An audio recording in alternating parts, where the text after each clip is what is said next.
Hello, welcome back to the channel, everybody. What is going on? Welcome to another glorious day from North Texas. Fall is upon us. It's nice and cool outside. It's nice and cool in Brazil, and we're gonna fire up this Cessna 208 Grand Caravan with one of my favorite engines of all time, the PT6 Pratt & Whitney turboprop. I hope you guys are ready for this one. I've been going back and forth. What are we gonna fly next? I want to do a long haul in the A340 from Tolis, but we got to take off from a different airport. We can't take the 340 out of this particular airport, SPRJ. So we're going to do some little regional flying today, a little bit of VFR, a little bit of GA. I'm going to show, we have three different legs today. First leg, we're going to utilize some GPS. Talk about basics of just some basic VFR stuff, basic GPS stuff. Then the next leg, we're going to utilize the VOR indicator system combined with GPS. Then the third leg, we're going to take it to an off pavement landing. We got a little dirt strip. It's only about 450 meters. Should be pretty exciting. From there, we're going to come back to SBGR, put her down, and get ready for the next leg of the tour, which will probably be later this week. We'll probably be firing up the 340. It's going to be a super long haul. I hope you guys are ready for that. Probably going to looking at 6-hour flight from Sao Paulo here, or actually no, excuse me, from Rio up to Saint Martin. We're going to plan to do that next. But right now we do have the steam gauge mod installed. I've got an FT Sim sound pack, which is meh. I give it a 6.5 out of 10. I give the default sounds about 5.5 out of 10. So it's not that much better, but it's a little bit better. I've never flown the Caravan. I'm trying to think. I think I might have done I think I did a handful of flights. One of the schools I worked for, we had a charter Caravan company, and I think I did a couple test flights, but that was it. So I'm not classically trained on the Caravan, but I got a lot of PT6 time. You fly one PT6, you're pretty much flown them all, unless you're talking about like the King Air 350, then it's a little bit different ball game, but still, I hope it'll be fun. I hope you guys are ready to maybe pick up a few little tips and tricks with the GA stuff, and we're just gonna kind of go through this. Since we have three legs, I think we'll kind of take our time here on the first one, and then we're just gonna be doing quick turn. They're all short. I mean, I think the longest leg is about 30 nautical miles, so it should be a lot of fun. And like I said, I have the Grand Caravan mod, the steam gauge mod, so let's take a look at this right here. A beautiful cockpit. Now, I'm pretty sure the Caravans would always feather. I don't know why the prop isn't feathered, but that could be wrong. Maybe the Caravan doesn't feather on shutdown. Maybe I'm just thinking of King Air stuff. Either way, that was one thing I noticed. I kind of hoping we could feather it. But the steam gauge mod is pretty sweet. You could see here, it's got a nice cockpit. I do wish some of the textures were... Yeah, I'd say I wish they were a little bit sharper, but actually they're pretty darn good. Sometimes when I zoom out, though, they get a little bit fuzzy. I think that's just Microsoft doing Microsoft things. I do prefer the Caravans with the stacked, the 2x2 instruments. I wish you could change the layout, but yeah, you can't in this one. Now, this is your GPS selector. You can dial up whatever type of GPS you want to use. This one is the hardcore way right here, all RadNav, but because of where we are located geographically here in Rio, we do need to utilize the GPS for some of these flights because there's so much terrain, and a lot of these airports are so close to each other. VORs are line of sight as far as reception goes, and there's just a lot of terrain masking, so we have to have a GPS for a couple of our flights today, but we are going to be talking all about the old-fashioned six-pack.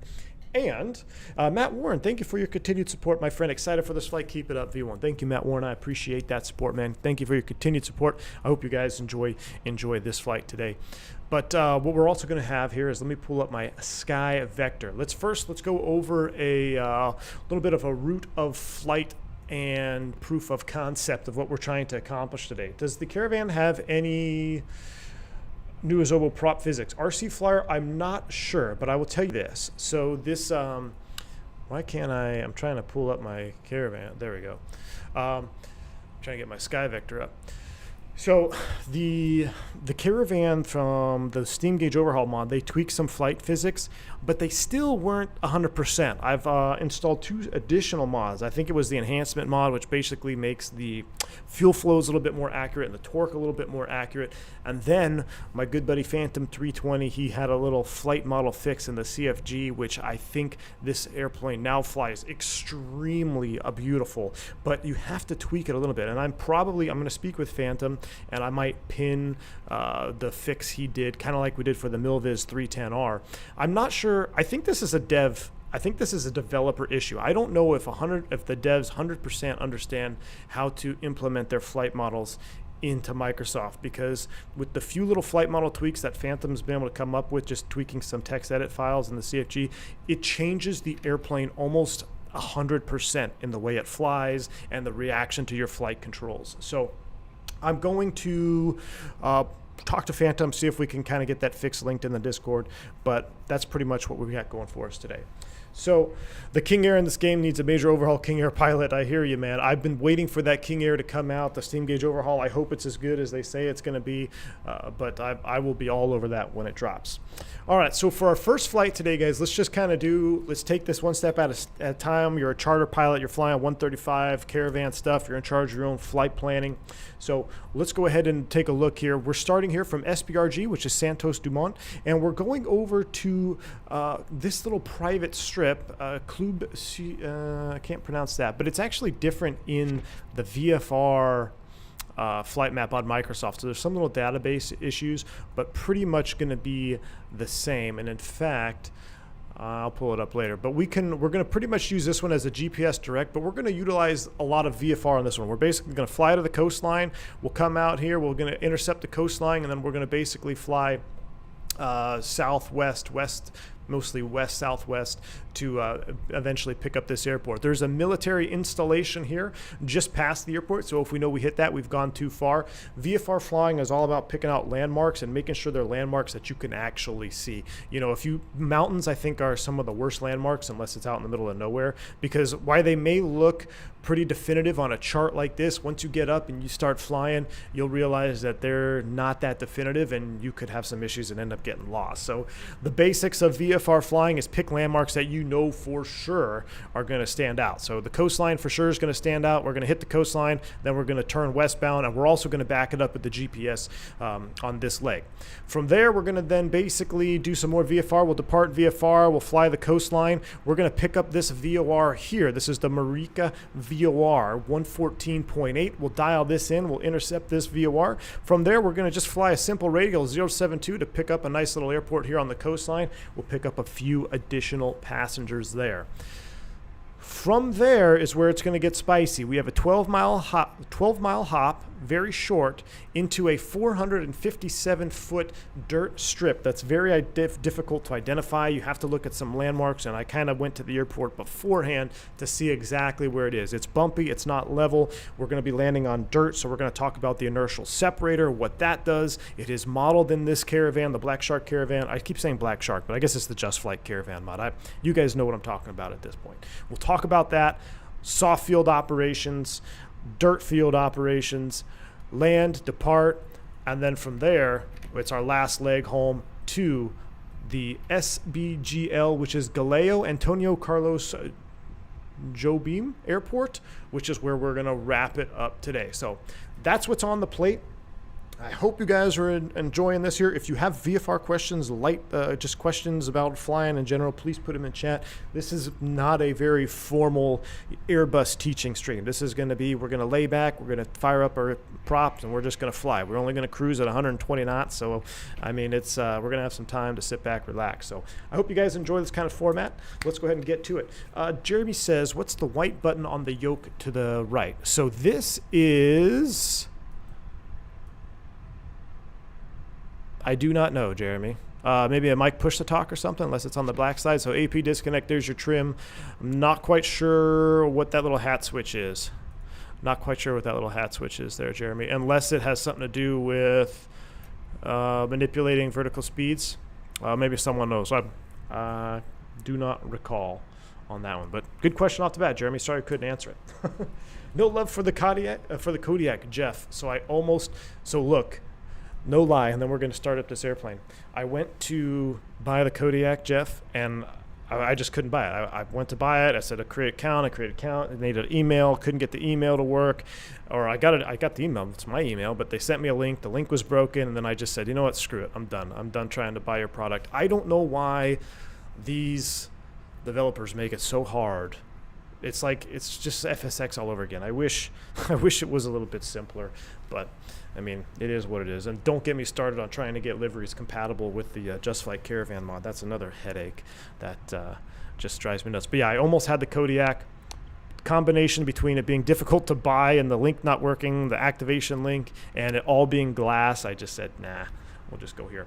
Blue Mac, I'm not using the honeycomb today. I'm using my TCA Boeing yoke just because I still enjoy the pitch being so much smoother in the Boeing yoke, but you could very well fly the honeycomb alpha flight yoke with this because it's pretty much what it is. Comes straight out of the column like this. So, all right, here we go. Let's go ahead and fire this airplane up. First things first, we're going to do a little bit of checklisting, but we're going to just kind of breeze through it here. So pre-flight inspection, I'm going to stop at items that I think are important to discuss, and this is the only time we're going to run this checklist on the stream because it's going to be, we're just going to be quick turn and boom, boom, boom from there on. So pre-flight inspection complete, passenger cabin doors unlocked, cabin doors latched. We can't open them anyway, so we know they're closed.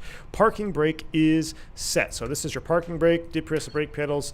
Parking brake is set. Control lock is removed. It would be here in the yoke.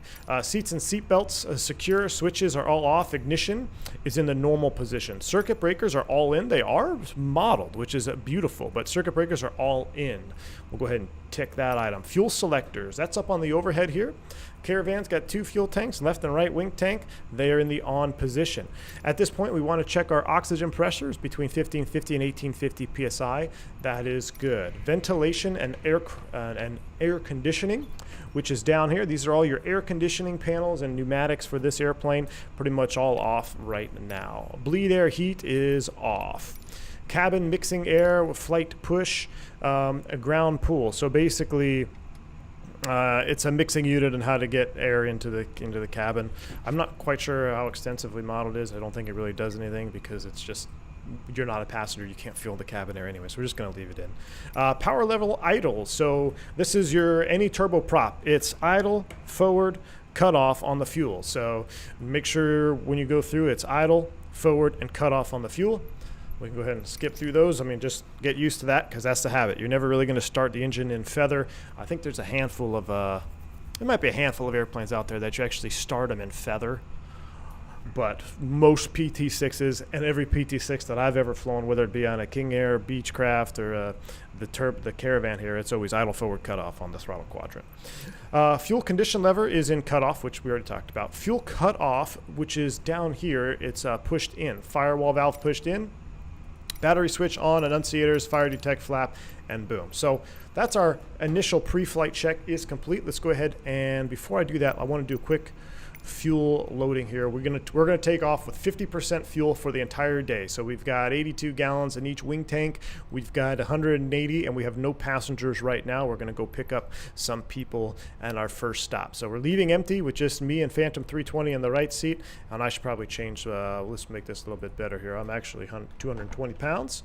That is set, and let's see. I don't know how much Phantom weighs. He's 180, and we don't have any cargo to load, but sometimes you'd put in let's see, cargo cabin. Let's just say between the two of us we got 100 pounds of manuals and company documents and all that. So that's a pretty standard load there. All right, so that is done. Let's go ahead and start up the engines. At my company, we start in feather just because my chief pilot doesn't like to blast people behind us until we have to. There you go. See, so it could be, that's one good thing about the PT6, which if we have some time, we'll talk more about it. But this is a, what's the technical, free spool turbine or free shaft turbine? There's a phrase that for the PT6, basically you can feather this propeller and keep it started, and you're not hurting the engine because it is not mechanically linked or connected to the drive shaft from the engine itself. So it's kind of a free floating. That's why if the engine is off, you can come out here and you can just spin this all day long. You're not going to hurt anything. Whereas you fly something like a TPE or the Metroliner, those engines are the shaft is directly connected to the propeller. So much harder on the engine when you feather the prop and you're running it at idle. Kodiak starts in feather.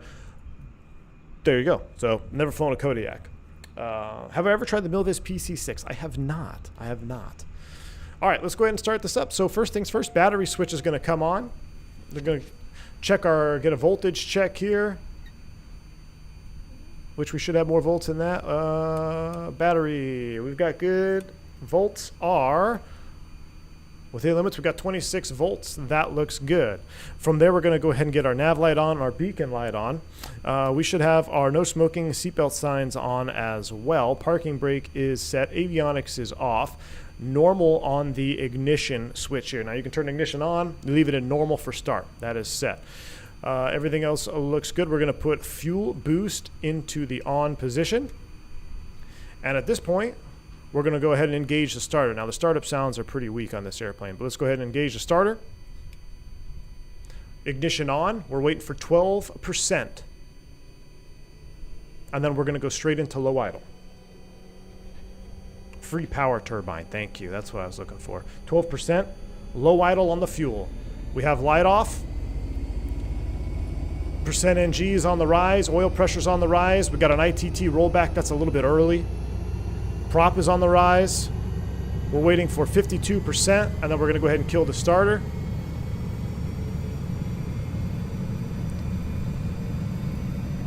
There's 52%. We'll go ahead and go starter off.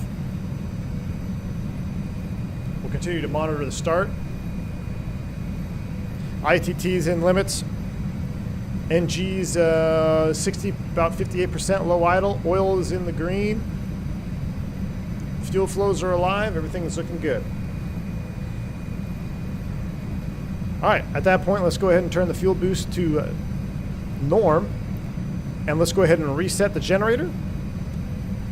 Verify the generator off light is extinguished. Now we can go ahead and turn on our avionics 1 and 2.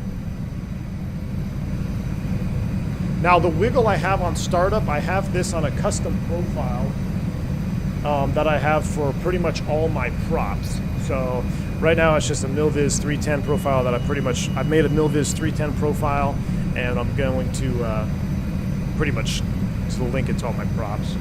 But yeah, this is part of FS Realistic is what you're seeing there. Now the sounds are a little bit off on that, but you heard the beep there, so we are good here. Let's go ahead and hit the magic barrow key.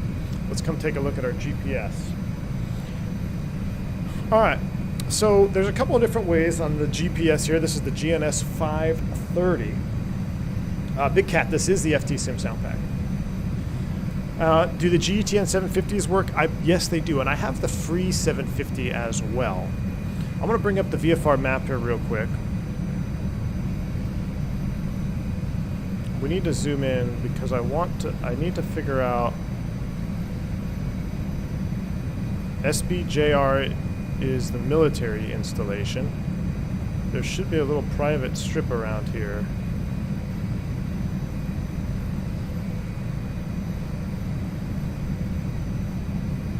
So we're going to use the big wheel here. We're going to scroll over to the nearest airport page. The nearest airport page is probably your best friend when you're dealing with the GNS 530. This is a basic GPS function in the 530, but it is one of your best friends. It's the nearest function. How you get to nearest is you just scroll the big wheel. So there's two knobs here. You got a big knob and a little knob. And the big knob will change your main pages. So now I'm going to push for cursor, and I'm going to scroll down. I want to see what we got. SBNY, that's where we need to go. So we're going to be going to Sierra Bravo November Yankee. Now, once I have this highlighted, I'm going to go ahead and press the direct to key here. SBNY, which is Itabori Airport. I don't know if this is the one I want to go to yet. Let me double check. I'm going to activate it, enter. And now if I go back to, oh, let me get out of here. Let me go back to the main nav page. No, I do not want to go to SBNY. That's the wrong airport. That's later.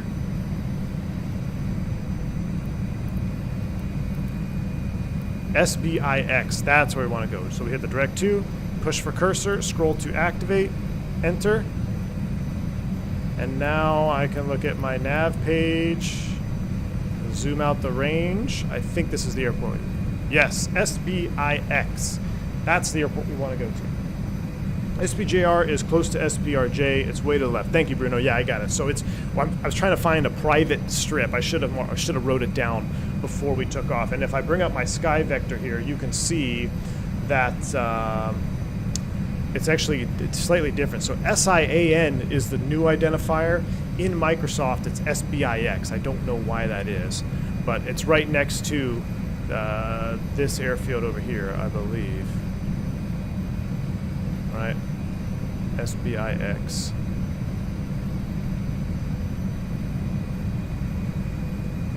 Alright, so we've got that loaded up. We'll go ahead and get rid of Sky Vector. We'll close the VFR map for now. Alright, now before we get going, since we're utilizing the GPS on this flight, we want to make sure that we have some type of lateral guidance. We don't want to just stare at our 530 here and look at this pink line. We want to actually track something. How do we track something when we don't have a fancy G1000?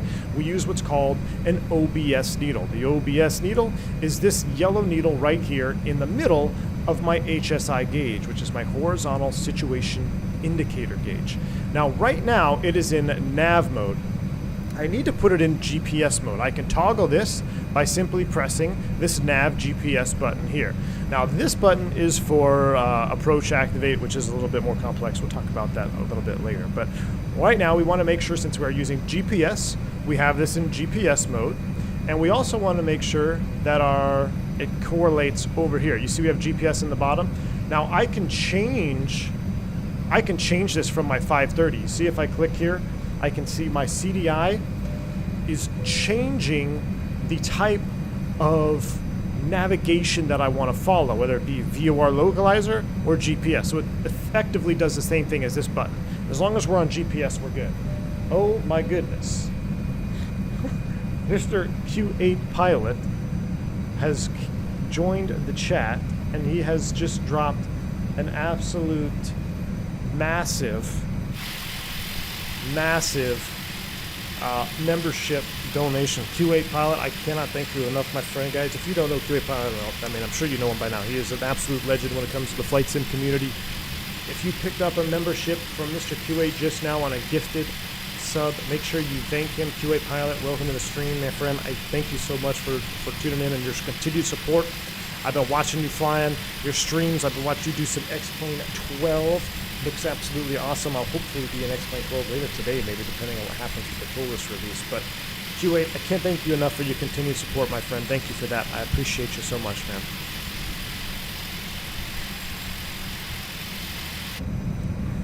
Alright, so we've got our GPS selected. The last thing we need to do is we want to select a track. So right now, the direct to track, if we look at our 530, this pink line tells me I need to fly 286. Right now I'm tracking 289, just happens to be the heading that we're parked at. So for now I can go ahead and put 286 over here on my CDI. Alright, we're going to be departing off of, I believe it's 19er, so I'm going to spin my heading bug around.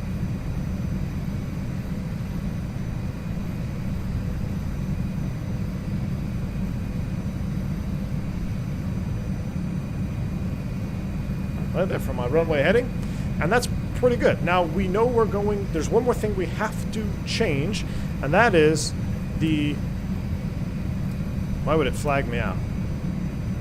Oh, if we change HSI source, this is for, somebody mentioned that, I didn't see your name, I just saw, this would be down here for your KNS 80, I believe. Right now we're Nav 1, we're GPS mode, it's linked to the 530, so we're good to go. Alright, our barrow is set. We know we're going to the coastline. We've got everything set here. We're going to extend flaps to takeoff, which is the first position. That is set. Let's go ahead and turn on the air conditioning to cool. All three are set. We're going to leave the bleed air off. We are on ground mode for the mixing unit, so we're going to go ahead and pull ground air out. And let's go ahead and begin a taxi. We're going to get our taxi light to the on position. We're going to release the parking brake, and we need to figure out how to get out of here without hitting anybody. We're going to try to make this left turn here, so we're going to juice it up, break that ground friction,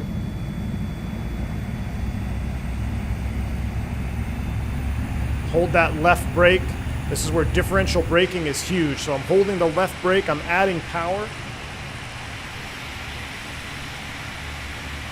And you can pretty much turn these Caravans on a dime. He decided to levitate, that's interesting. Alright, but we are out of here. Now we are technically on VATSIM, so we do need to set our comm radio. So I'm going to come over here while we're taxing out. We're going to go ahead and dial in 122.8.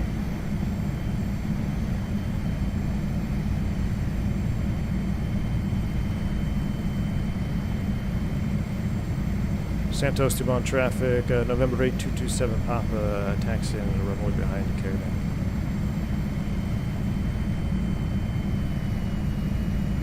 Q8 Pi says, most welcome, Captain, well deserved. Hey, Q8, I can't thank you enough, my friend. Can't thank you enough. Q8, I believe I actually got this Caravan. Didn't you do a review of the steam gauge? I'm pretty sure I first discovered it when you made a video on it. I'm pretty sure I was watching you. I've mentioned this before, but I literally need to buy a hangar, or I need to make a hangar in Microsoft, and just put all my Q8 airplanes in there. I bought more airplanes watching Q8 do GA airplane reviews. Not even just GA. I've picked up a couple Citation jets, but I need a Q8 hangar.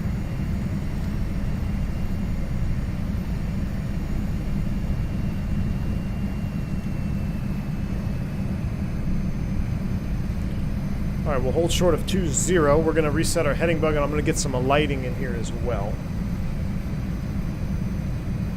All right, so this is a very simple leg. We know we're going to basically head out, we're going to hit the coastline, then we're going to turn right, and then we're going to resync our nav.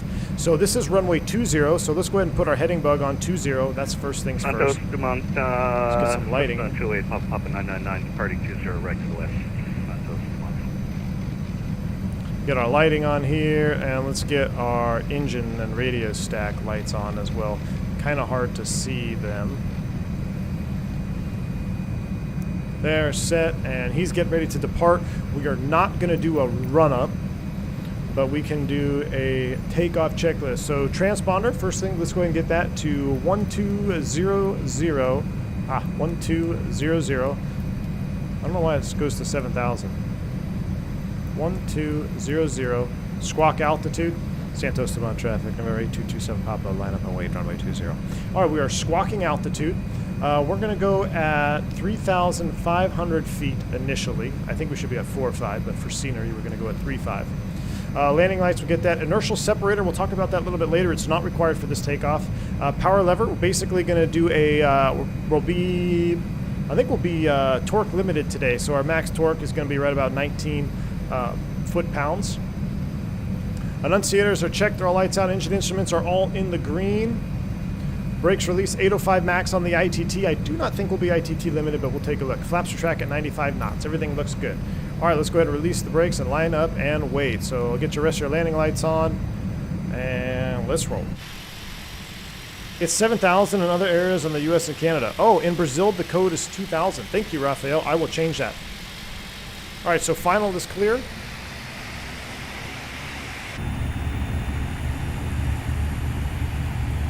And let's do 2,000 on the code. And one other thing I forgot is make sure your trim is set to takeoff, so that's important. Right there where that, you want to line up the arrow to that white line. So our trims are set.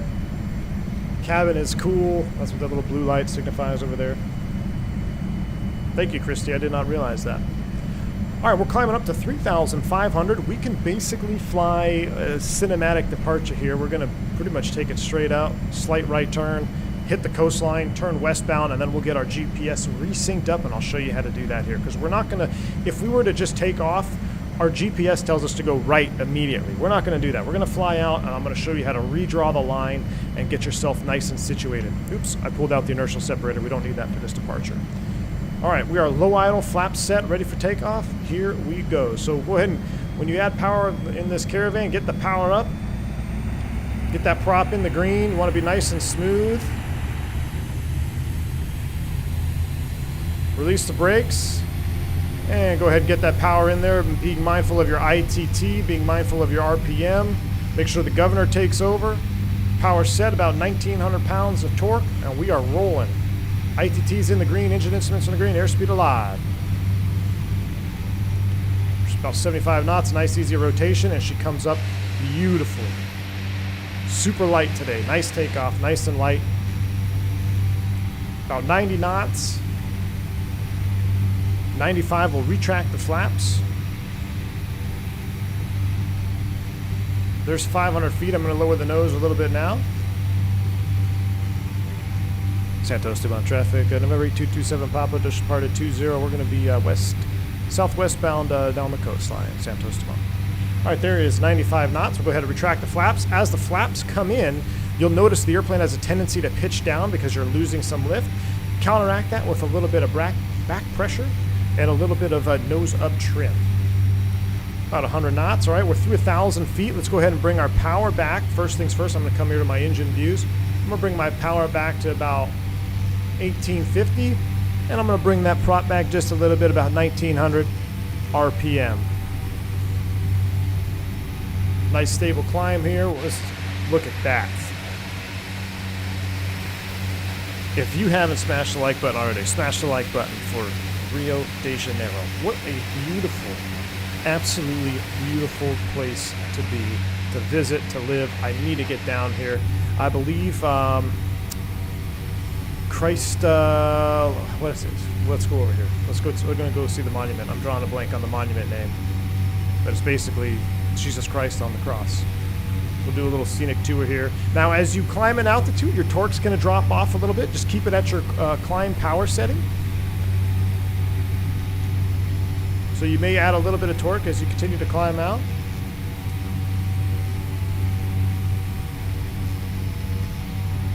Christ the Redeemer. Thank you. Yes, it is. That's what it is. Christ the Redeemer. How could I forget that? So there is Christ the Redeemer, a landmark. Beautiful, absolutely stunning departure here out of Rio. While we're enjoying the views, we'll go at 500 feet to level off. I'm still at climb power. Now you can notice, because I haven't resynced my GPS, look what's happening to my HSI. It's coming off balance a little bit. That's okay. We're going to resync that. Remember, we're VFR, we're C and avoid for traffic. We're on the coastline.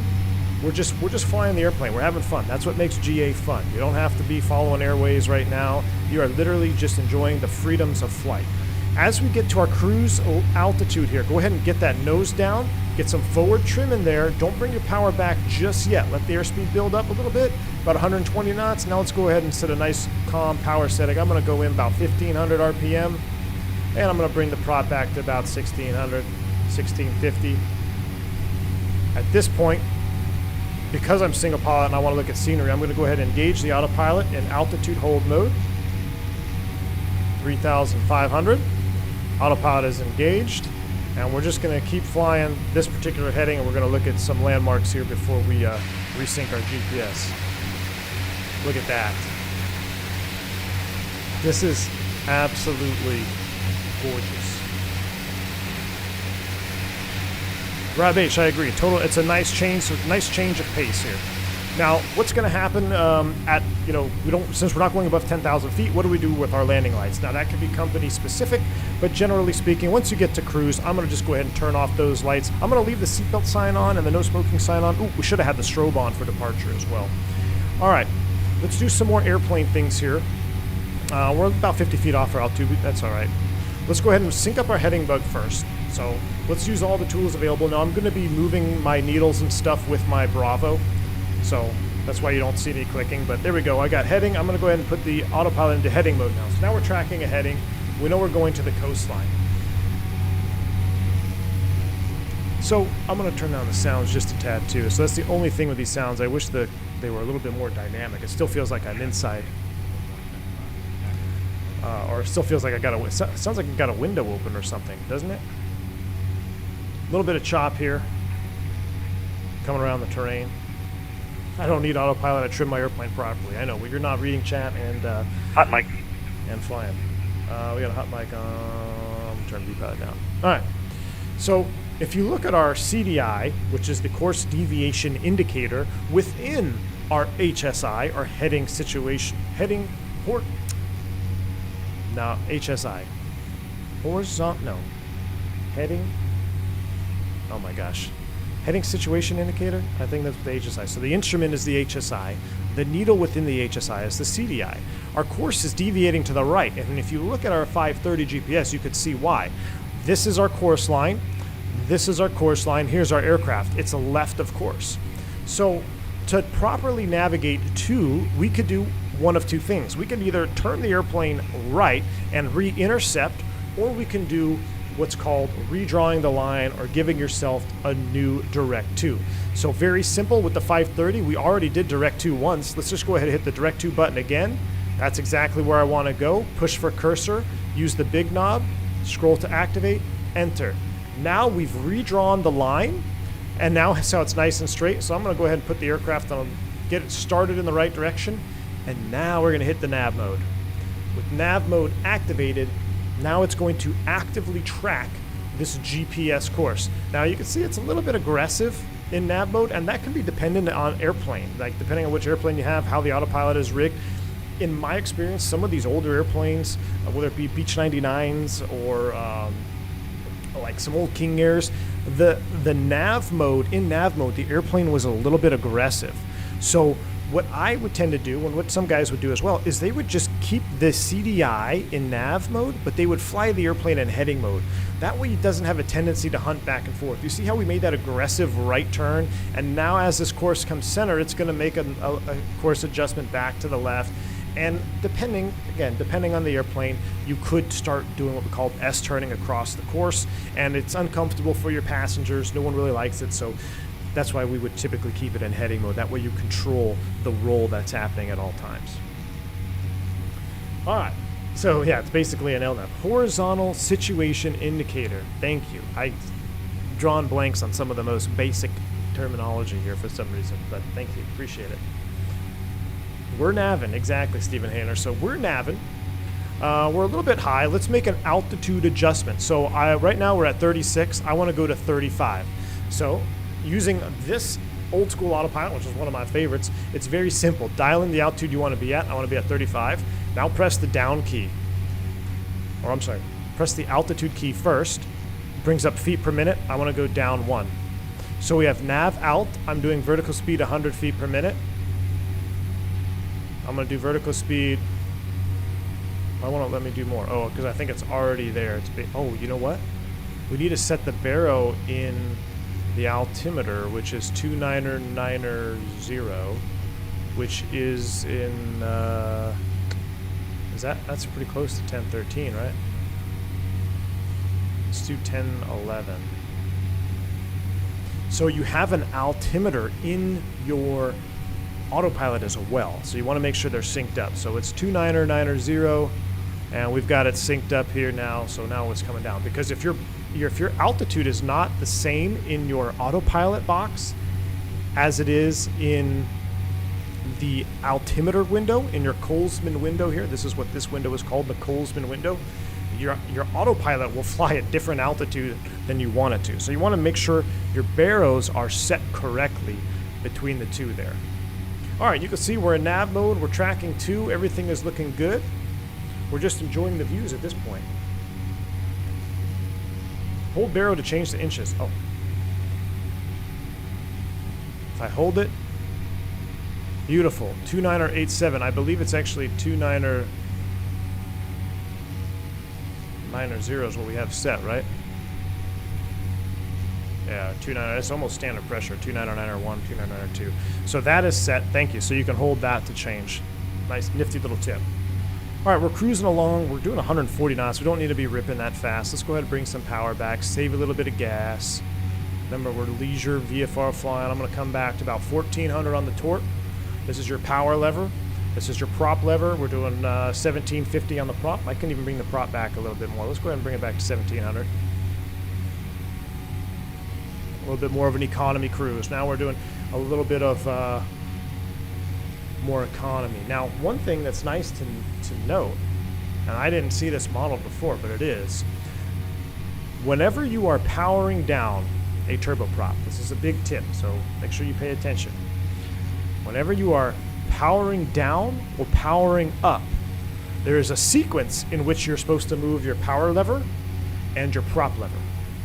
For powering down, We always want to start with the power lever. Bring your torque back first. Then you bring the prop back. The reason being is as you bring the prop back, your torque is actually going to increase a little bit.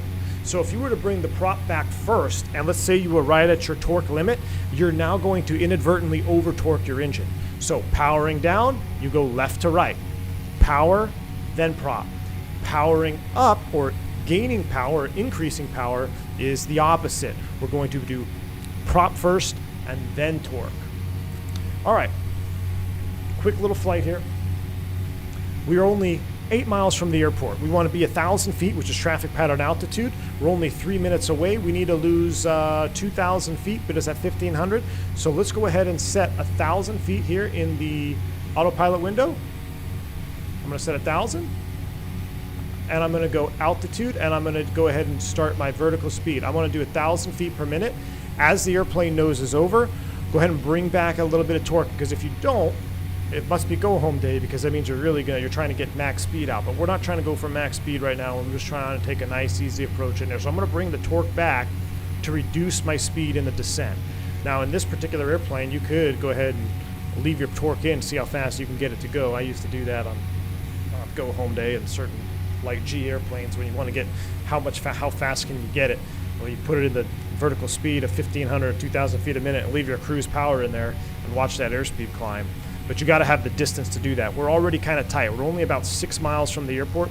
So I'm going to keep bringing that torque back, about 500 now on the torque. I'm actually going to increase a little bit of prop, give myself a little bit more drag. Let's go ahead and bring it up to about 1,800. And we're starting the descent down. We're going down to 1,000 feet, which is traffic pattern altitude. And at this point, we're not doing any approaches. We're just going to look for the airport. We're going to do a nice visual traffic pattern entry to this airport. Since we have a little bit of time, let's take a look at a descent checklist. So pitot heat is not required. Ice protection is not required. No smoking is on. Props between 16 and 19. Power lever reduce. That's simple. Let's take a look ahead to make sure we're not going to miss anything. Everything is good here. Oxygen is never used. Landing lights, that won't be required. We'll take care of that. Everything else looks good. So Caravan, very simple airplane to fly, but it's a very good training aircraft. Very, very good training aircraft, because you can learn some turboprop systems, you can learn some jet systems, and apply them later on. Okay, so I can see the runway. At this point, I'm going to put the airplane right back into heading mode. Let's go ahead and select heading mode, because I want to enter. I don't want to fly to the center of the airport. I want to fly a traffic pattern entry. So at this point, we're going to make a left traffic. We're going to enter on the downwind. So I've got the heading mode now, entering downwind, and I'm going to go ahead and spin this to the runway heading, which I'm not quite sure which runway number it is. I think it's like 22 or something. So I've got that set just to give me a rough idea of what the runway looks like. We're coming down to 1,000 feet. We're 120 knots. Let's make a radio call. SBIX traffic, Caravan 8227 Papa's 2 miles northeast of the field, entering left downwind. Full stop, SBIX traffic. All right, so here we are. We're leveling at 1,000 feet now. Nice short little private strip here. We're going to pick up 2 passengers. We're entering the downwind. We don't want to be screaming in here. About 110 knots or so. We're within the white arc. That's good. Keep that power coming back.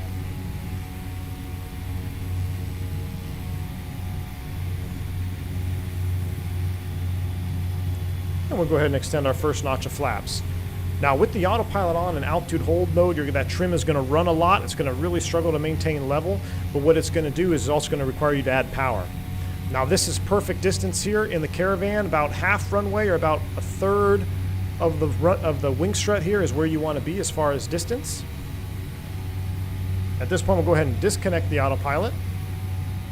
While we're hand flying, we're at approach flaps. We're at 100 knots, 90 knots. Looking good. Will you be able to link all the mods you're using for this in the replay description? I will, JTF Bud. That's a great idea. I will do that. Now, I'm not going to do replay on this particular flight, but we'll do it on the next one here. All right, I'm past the touchdown zone, so let's go ahead and bring the power to pretty much to idle. I'm going to go ahead and bring my prop lever full forward. I'm going to leave the condition lever in low idle, and we're going to discuss that on the ground here. I'm going to start my turn. Now this one I'm going to kind of have to dog leg around because I went a little bit too far, and I really wish I had track IR installed for this, but we're turning base now. SPIX traffic, Caravan 8227 Papa, turning base 20.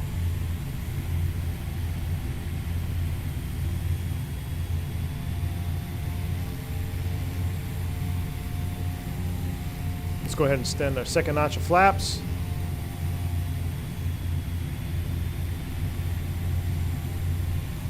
All right, I got the runway at 11 o'clock there. We're coming around on final approach, 600 feet. Field is pretty much at sea level, a little bit higher. Let's go ahead and reduce to our final approach speed now. Let's go ahead and bring that power pretty much to idle. We're going full flaps. Looking for about 75 knots on approach here.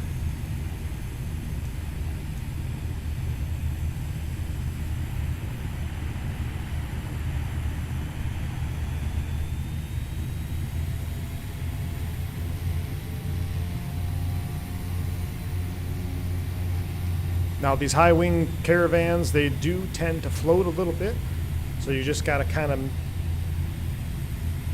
work it down, fly it to the ground. Don't be aggressive in the flare, just nice and easy. We're on speed, nice short runway.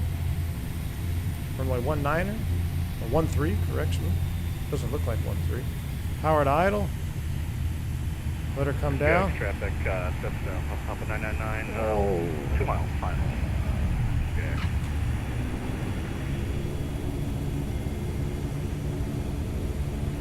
Down. That was pretty ugly landing. Why does it say 1-3 and 3-1? Right. That was a pretty ugly landing. We're gonna get better than that. Nice little wind there. Probably should have checked the winds.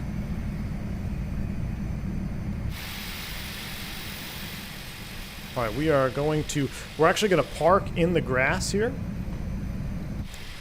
So once we're clear of the runway, let's go ahead and get the flaps up. Good thing we didn't do replay on that one. At least the left main was on center line. Exactly. All right, so we're going to go ahead and park in the grass on this one.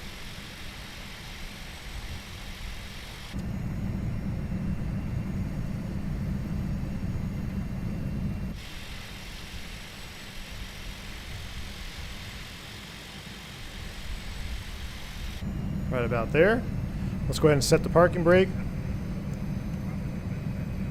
Nav is still on, beacon's on. Should have missed our lights. Lights are on. We'll go ahead and turn the seatbelts off. Now we're going to do a quick shutdown. So first things first, avionics master switch will come off. Fuel boost pump is off. And idle cutoff on the mixture.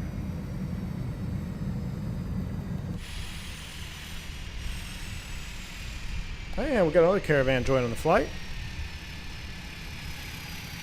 Spool it down.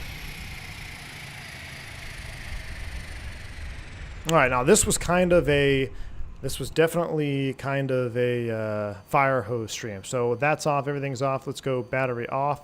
And I should have tripped the generator before I shut it off, but everything else is good. We're leaving it off. We open up our doors and windows, and we're gonna load up. So on this next flight, on this next departure, I'm gonna briefly talk about the the condition lever on the throttle quadrant. So on that flight, let's recap what we did. So we did basic VFR. We flew out to the coastline, just about, big landmark. We turned right to follow the coast. We resynced our GPS. We talked about the CDI needle being in GPS mode because we want to fly GPS to the airport. We want to be traffic pattern altitude at about 3 miles, 5 miles or so. 5 miles is a little bit far for this airplane. About 3 miles from the airport. Traffic pattern altitude. Make a nice approach and landing. When you're looking for distance from the runway, when you're on downwind, you want that runway to be right about here, either no closer than halfway. The closer you are on downwind, the runway is going to be closer on your strut. And that's just going to make it a little bit more challenging for you to get the airplane down in time and be stable. So you're looking for halfway on the strut, or about a third. Now, if you're all the way out here on the end, that means you're a little bit far on your downwind leg, and you're going to have to kind of drag it in, which you don't want to do that either. So that sweet spot, right about a third down from the top of the wing strut. Amazon warehouses are nuts, exactly. So that's kind of what we learned on that flight. Let's go ahead and talk before we start up and get out of here about this condition lever, because there's a lot of talk about condition levers, and this is one of the most misunderstood things, I think, in flight sim. So, and the piston, we're all used to the power, prop, and then the mixture lever. In a turboprop, this is referred to as a condition lever. And you can even see it says condition there. What the condition lever does is it adjusts the amount of fuel and air mixture. Now, let me change that. That's not technically correct.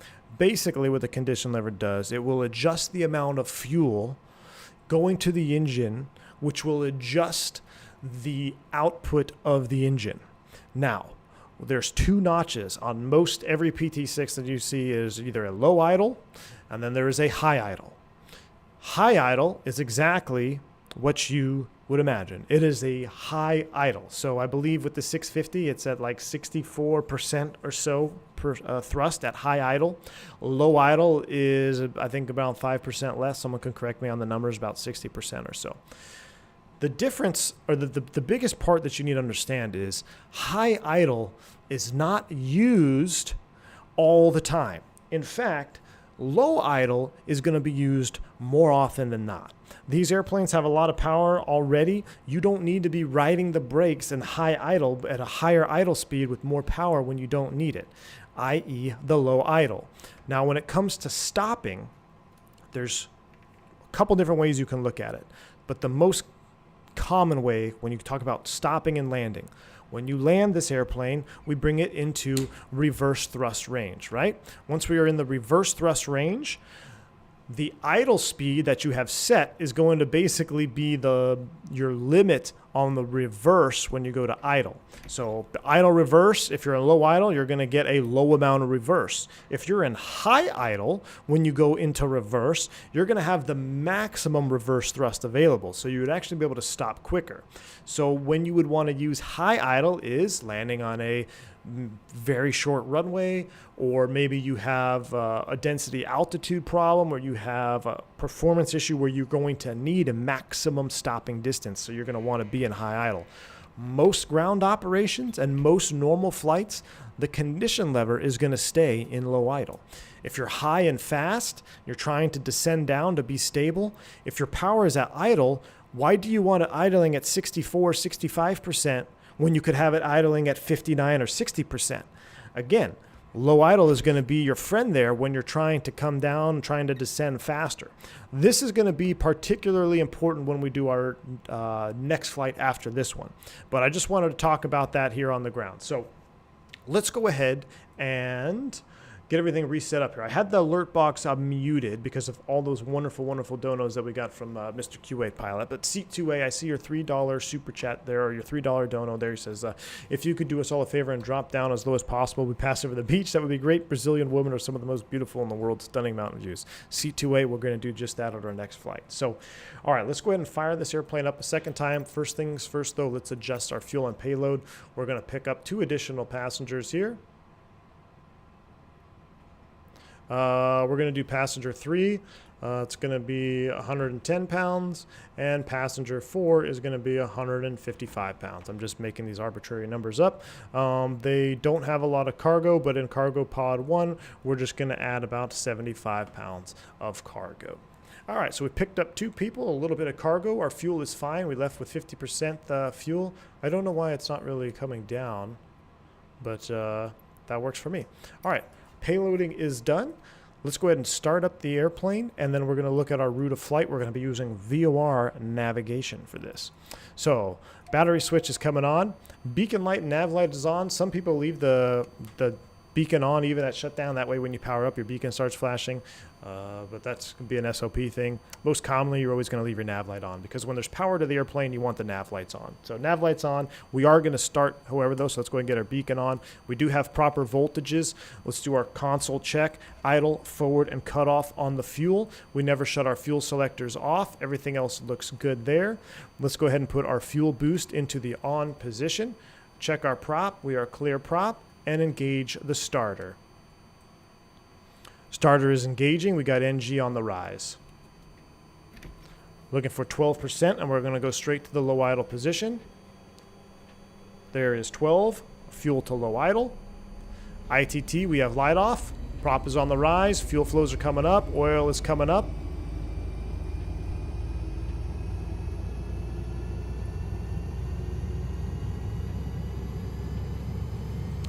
%, starter cutout. ITT is within limits. Engine looks pretty stable.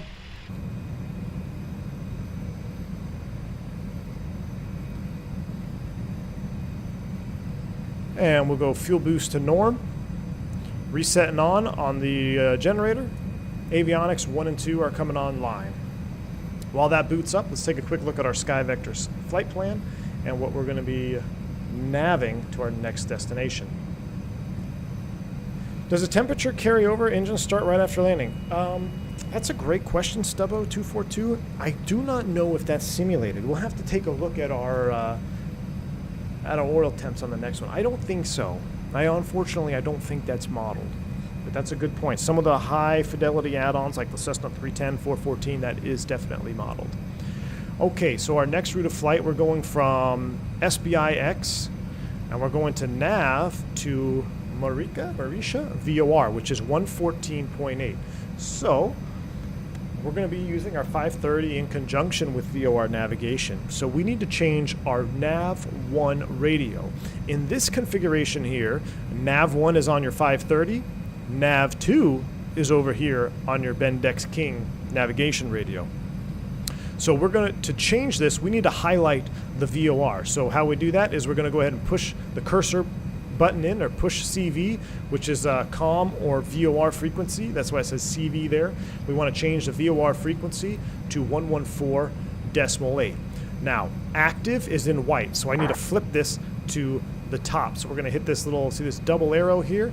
That's going to put 114.8 in the top. Now, we don't need it in Nav2, but good pilots, we always take all of the available tools to us and we use them, right? So let's go ahead and back it up in Nav2. 114.8 is in our Nav2 as well.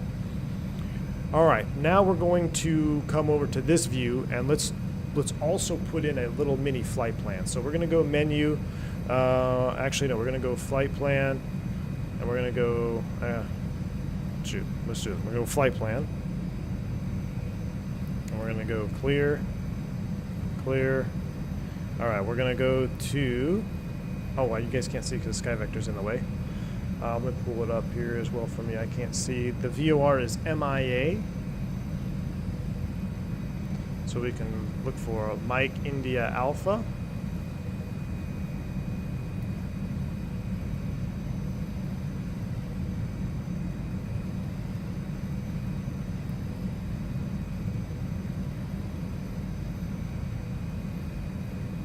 VOR. I believe the one in SB, right, is what we want. Beautiful.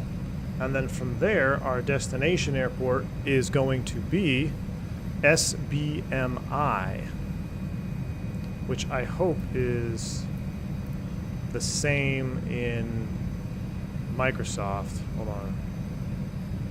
Push for cursor, SBMI.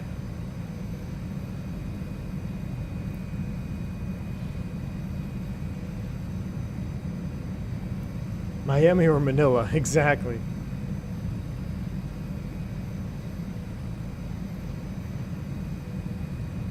SBIA.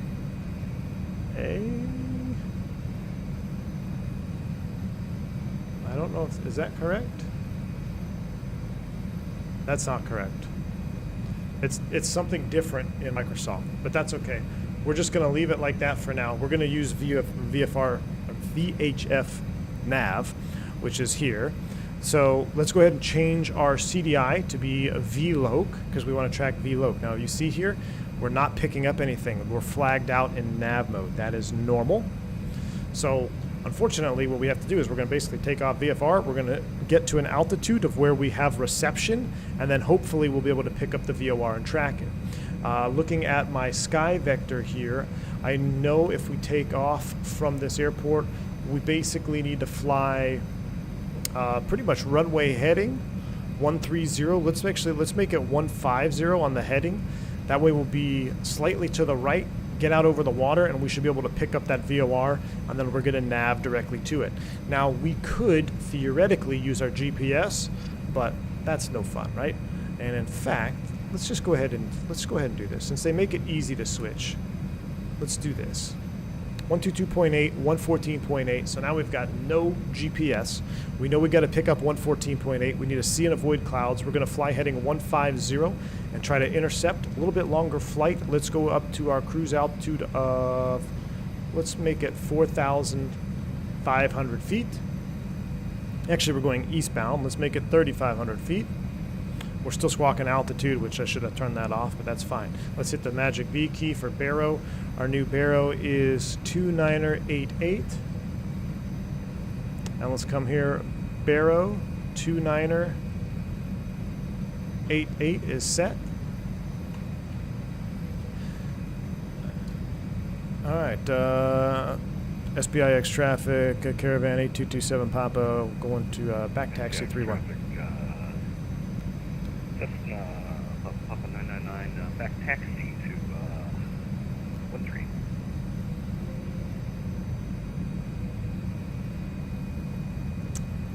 Okay. You go first. All right, I don't think my mic was working. How about now? Now that works now. Go ahead. All right, go. All right, we'll go ahead and taxi out, back taxi. All right, so since we're going on an active runway, we're going to light it up, especially at an uncontrolled field like that. Let's get our seatbelt sign on as well. And since we're in some of the dirt, we'll go ahead and get our inertial separator on. We'll talk about that as we taxi out. So we're going to go ahead and get some power to the airplane. I'm going to check, go clear left, and we're clear right. We're going to do a little bit of back taxi, so let's juice it up.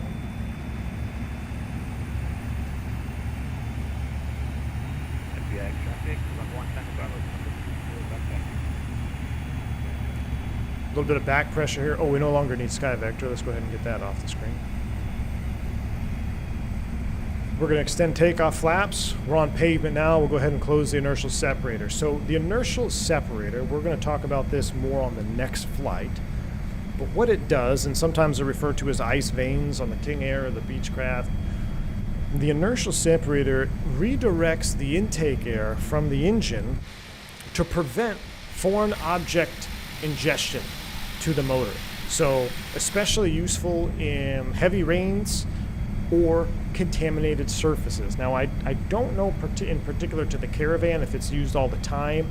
I think that could be an SOP thing. You know, if you have one engine, maybe you should just always have your inertial separator on during all ground operations. I think the TBM had something like that in the manual as well. But from what I recall when I was flying the twin turboprops, is we really only use the separators during icing conditions, heavy rain, or contaminated ground surfaces. The downside to using the inertial separator is because you are restricting the airflow by curving it almost 90 degrees, depending on the airplane, your power is going to be reduced a pretty good chunk. You're going to get a little significant power reduction when you use the inertial separator. So you want to keep that in mind as well. And we'll talk about that in depth on our next leg, and then maybe a little bit in cruise on this one. All right, so let's go ahead and spin around, lock that left brake down. Remember, we're going to lock that left brake down, differential braking. And there we go. We're pretty much set up on 1.3. Oh, I ran out of juice. A little bit of power there. When you get that nose wheel cocked over 90 degrees, you can get stuck.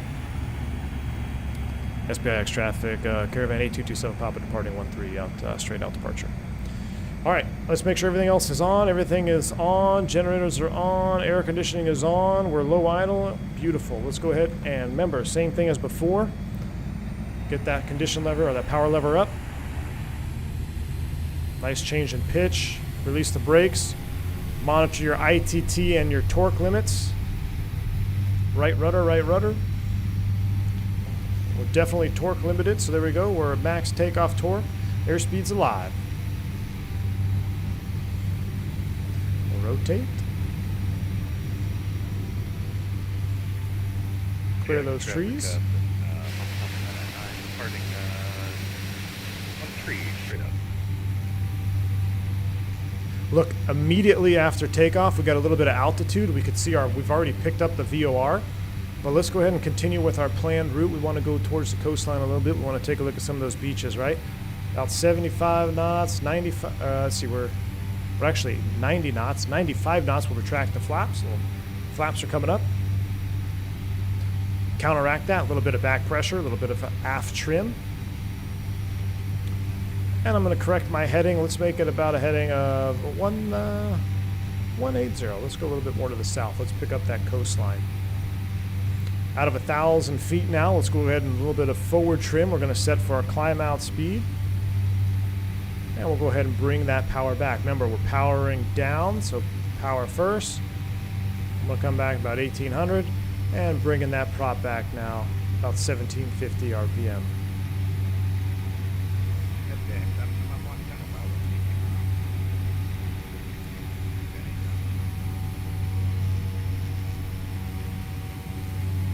All right, we are trimmed out, flying beautifully. We're climbing out. We got our lights on. Man, that's a thing of beauty, is it not? What a beautiful country. Does a Caravan not have auto feather? No, it does not. Because you only have one engine. If it fails, you want to be able to save it, right? You won't be able to try to restart it. So depending on the type of failure, you don't necessarily want it to auto feather. So it's the old school. Identify, verify, feather. All right, I can see the coastline is going to be over here. Let's go ahead and bring our heading bug around. As we're turning left, let's go ahead and talk about this VOR navigation now. So, very similar to when we had the GPS in, we noticed our course line was off to the left, right? And then when we flew in, it was actually off to the right. So, on a very simple term here, we want to fly directly to this VOR. Now, there's multiple ways to do that. There's actually two ways we can fly direct to this VOR. We can make a left turn here, about 090, and intercept our course line and fly to the VOR. Or we could change the selected course that we have and just fly direct to. Now, how do you know where to go direct to? Very simple. You rotate your course knob until the center of the HSI, or I'm sorry, the center of the CDI is synced up. So if I sync up and I'm monitoring my altitude here, we got to go to 3.5, I can see the direct to course is about 110. So now I'm flying directly to that VOR, and it's important that you go to, and I know I'm going to the VOR because you see the little yellow, the white triangle pointing in the direction that I'm flying. That means I'm going to the VOR. It's important that you're going to the VOR. If you're tracking away from the VOR, it's a little bit different. All right, here's our cruise altitude of 3,500 feet. We'll go ahead and lower the nose, get you some forward trim in there. Let the airspeed build up a little bit.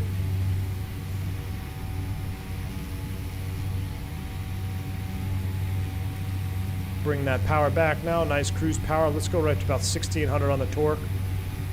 And we'll do 1,700 RPM. About 50 feet high. We'll go ahead and correct that. And because we want to look at the views, we're going to go ahead and get the autopilot on. So I'm going to come down at 3,500 feet here. We'll engage the autopilot, and we're going directly to the VOR. All right, we're 3,500. That's close enough for me. Autopilot is on. Altitude hold mode on, 3,500. And let's go ahead and turn our lights off. A little bit hard to see from the glare. That is good. A little bit longer flight. We'll go ahead and we'll turn the seatbelt sign off just for now. Landing lights are off. Everything looks good there. And fuel boost come off in cruise. 140 knots. We're level. We're tracking to the VOR. Beautiful.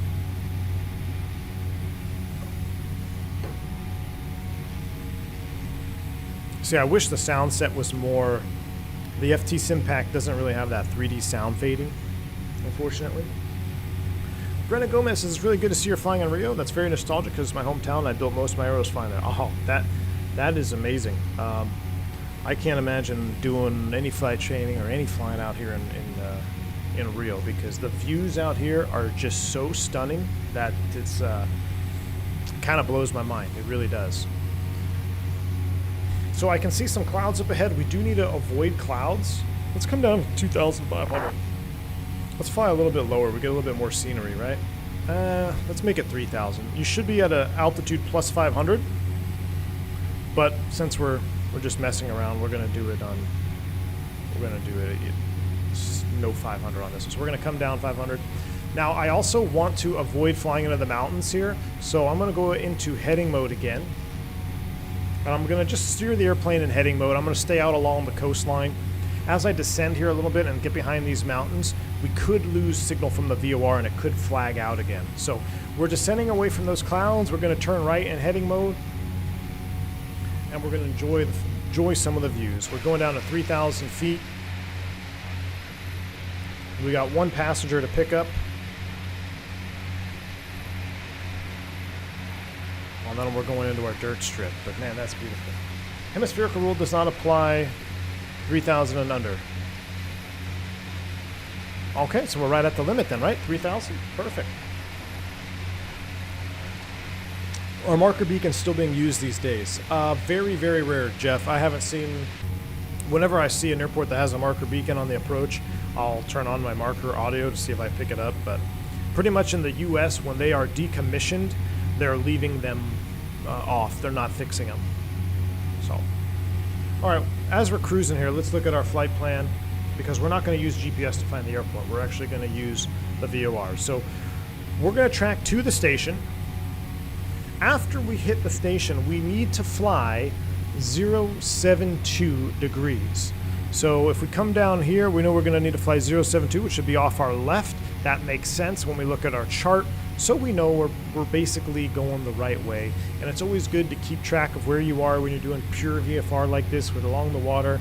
I mean, this one is very simple because you've got some pretty unmistakable landmarks here.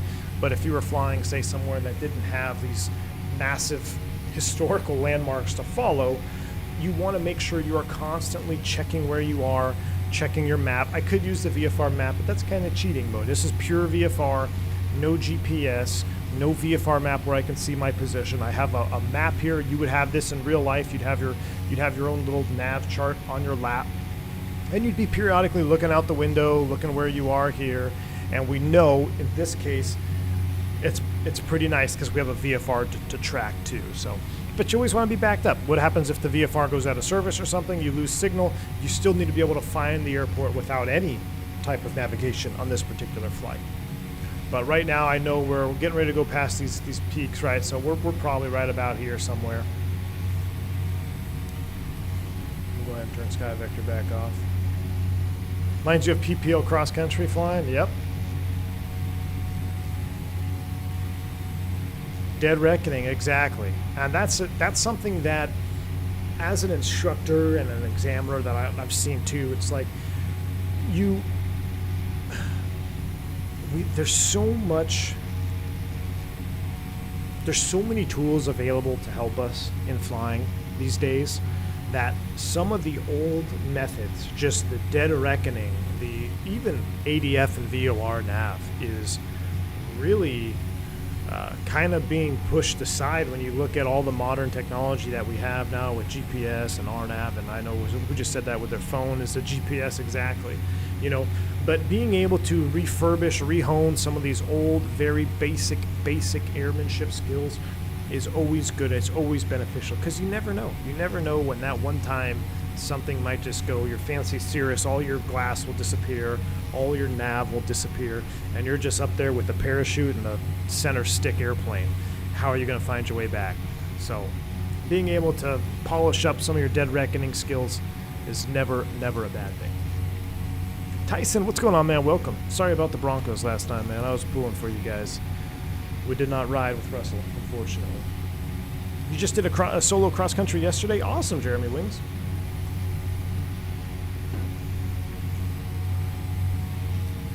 Gonna buzz the Christ statue. Now it's a little bit off our route, but there it is. There's the Christ statue. Wow, this is incredible view. Look at this. Does this not look real? I mean, I'm gonna take a screenshot. Print screen. When we're going to see some celestial navigation. Oh no, please. Don't even. That's something I'd love to learn. My boss is going to think I'm crazy bringing a sextant to the cockpit. I know. I often think about that. I want long cross-country flights at night. As a matter of fact, I was just thinking about a couple weeks ago. We're flying out at night. I think we were doing something like Chicago. It wasn't even that far. It was like Chicago, LA. It's a decent little flight at night, and I'm looking at the stars, and I was thinking, could you imagine flying, by navigating with the stars? Like, what? Like, how? That's just, unreal. Those are the true pioneers of aviation. Oh, thank you. Hey, we have meal service on this flight. Thanks, hon. Appreciate you. Got myself a fancy refresher.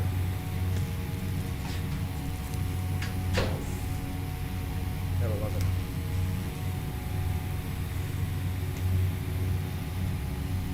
That's why you like the old steam gauges? Exactly, James.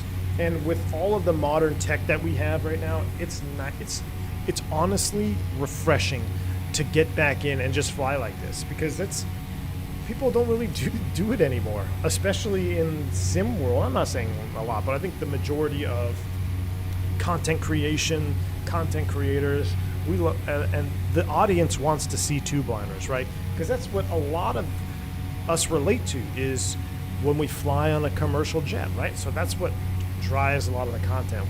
But to get back and just fly an old turboprop like this, navigating, it's refreshing. The coastline is amazing, isn't it? All right, so now that we've passed the obstruction, let's go ahead and watch our CDI. So now I could redirect us, but let's intercept this course. I'm gonna come left a little bit. I'm gonna intercept the course to the VOR right now. So I'm a little bit left of course. I'm waiting for the CDI to become centered. At that point, we're gonna turn right and then track the same course as the CDI, so we're on target. Now, we could, depending on wind, you might have a little bit of a correction angle in there. But I'm really trying to keep this as basic as possible. Jeremy says, have you noticed that many flight students don't train with the steam now, so they lose ability to scan? Yes, Jeremy, absolutely. The ability to scan, and maybe not just the ability to scan, because when you have a large glass cockpit, you're still scanning. You still want to scan some. You're still scanning around it. Your scan is just different. But I noticed it a lot when I was an instructor, and I would have a student that wanted to do a glass course, or maybe he was already on the glass and he wanted to do a checkout in a round gauge, because the round gauge airplanes were much cheaper to rent than the G1000s when they first came out. So for cross-country flying, what these students would do is they would going to get checked out in the round gauge, and man, I was hesitant to sign a couple of them off, because I'm like, you guys, you just can't, even though you're a private pilot and you're typed, or not typed, excuse me, you're a private pilot and you did your check ride in a Cessna 172 or 152, you can't navigate or fly in this round gauge yet. You don't have the ability to get to scan the instruments. So that's definitely is. It's very true, Jeremy. Very true. All right, looking at just what we remember. I remember when we looked at our sky vector, we saw this inland area. I know that the VOR is over here somewhere, and we're landing over here. So let's pull up our sky vector. No GPS required. Let's take a look at our flight plan. Let's look here where we're going. So we know when we hit the VOR, directly to the airport is about 072 degrees. So what I'll do is, sometimes I'll set my, I can't twist that one. I'm gonna set this one over here, my OBS, to 072. Now this one is really old school. We'd have to be an advanced VOR course to talk about this, but 060, 072 is right about there. So that's gonna remind me of which course I need to turn to after we pass over the VOR. But we also know that according to our sky vector here, we're gonna make a slight left turn, cross over the bay, the airport should be right there. We're cruising nice and low. We're only at 3,000 feet, so we only need to lose about 1,500 feet. So we could start down pretty much when we hit the VOR, and we're gonna be just fine. Crimson Ghost says, as you say, children of the magenta line. Exactly, exactly.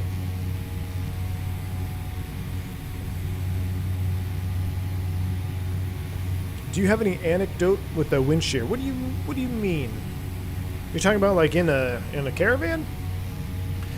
All right, so as we're getting close here, you can see that the CDI needle is becoming very sensitive, which is to be expected.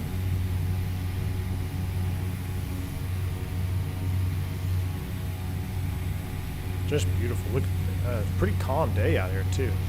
Let's take a look at the weather.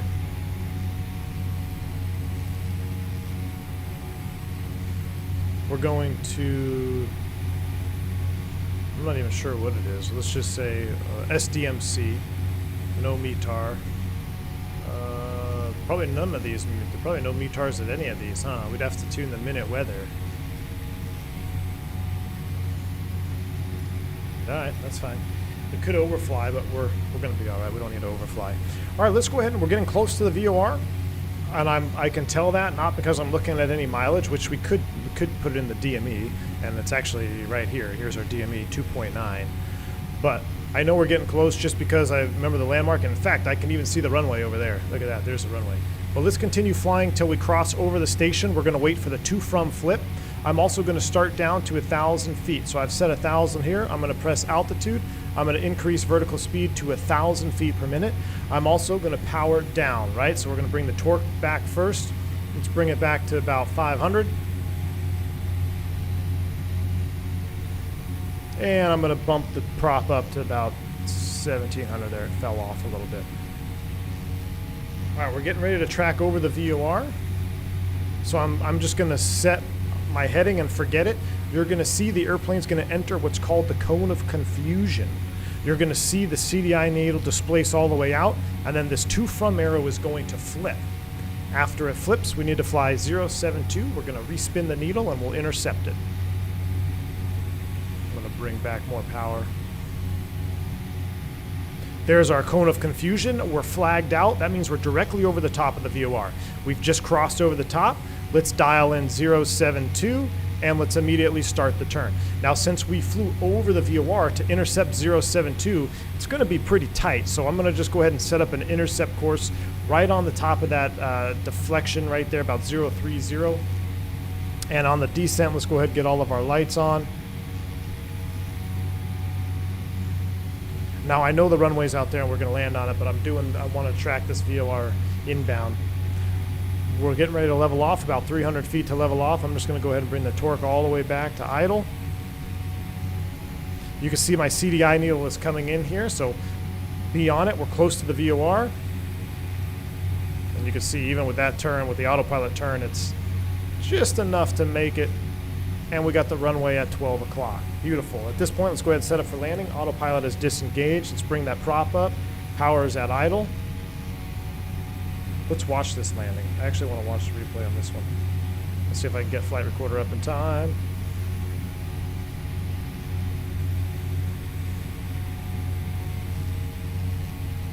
So we're coming in out of a dog leg. Let's go ahead and get approach flaps. Recording is on, so it's going to be a little bit spicy. We're definitely high and fast. We're going to go another notch of flaps. We're going to end up slipping this one in. So we're going to cross control intentionally to slip the aircraft in. Let's go ahead and get our boost pump on.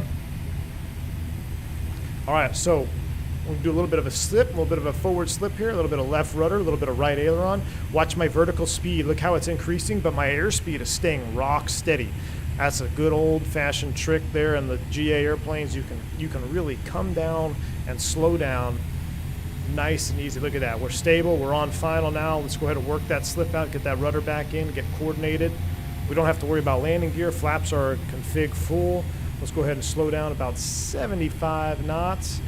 Trim, trim, trim. A little bit of power there. Don't let it fall off. Got a little bit low.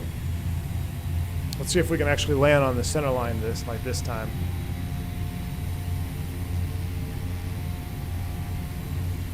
All right, we're on speed. Everything is looking good. Runway 08. Working that power out now. Flyer down, feel that ground effect. Beautiful.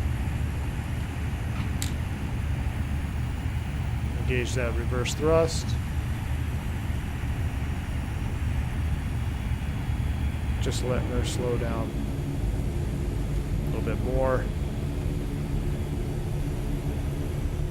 Idle. Love it. Let's make a turn off the runway. We'll go ahead and get our flaps up. 158. 158. All right, now this is an interesting runway. I don't know if it's just flooded here because of the rains, but we're going to head over here. We're going to go ahead and turn the aircon off for now. And we're clear of the runway, so let's go ahead and get our lights off. We'll spin it around over here on the tarmac, and we're going to load up our one passenger, and then we're going to head to our dirt strip. Only 12 miles. It's 400 and something meters long. It's going to be a spicy one, so I hope you're ready for that.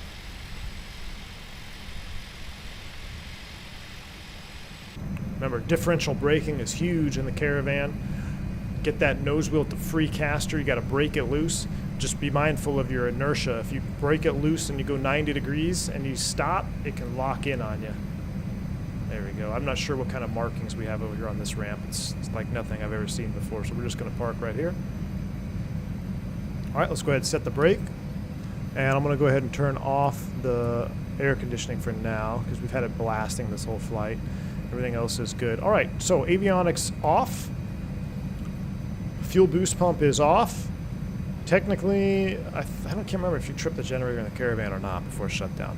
Everything else is good. Taxi light is off. And let's shut it down from the outside because it sounds pretty nice. Let's go ahead and idle cutoff.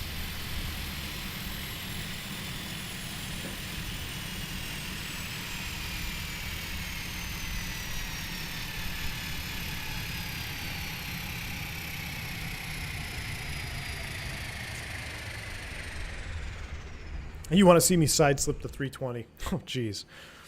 All right, with that on, and let's go ahead and go battery switch off. Doors and windows, we wish we could open them. We can't open them. Now, I don't know if this is going to mess with anything here, but let's see if we can watch that replay. So I'm going to disconnect from VATSIM momentarily, which is cool. We got a little fleet of Caravans flying with us here. Oh, someone else just landed.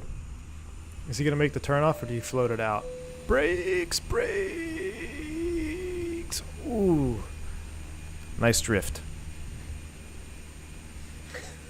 Tom Pasco, 29 months, man. Thank you for your continued support. It says, late to the party, was at the beach. Oh, dude, trust me, you're not late from the beach, man. You should have been there all day. Loving the GA action. I've jumped out of a 2.8 a couple times. Awesome, Tom. Dude, that's awesome, man.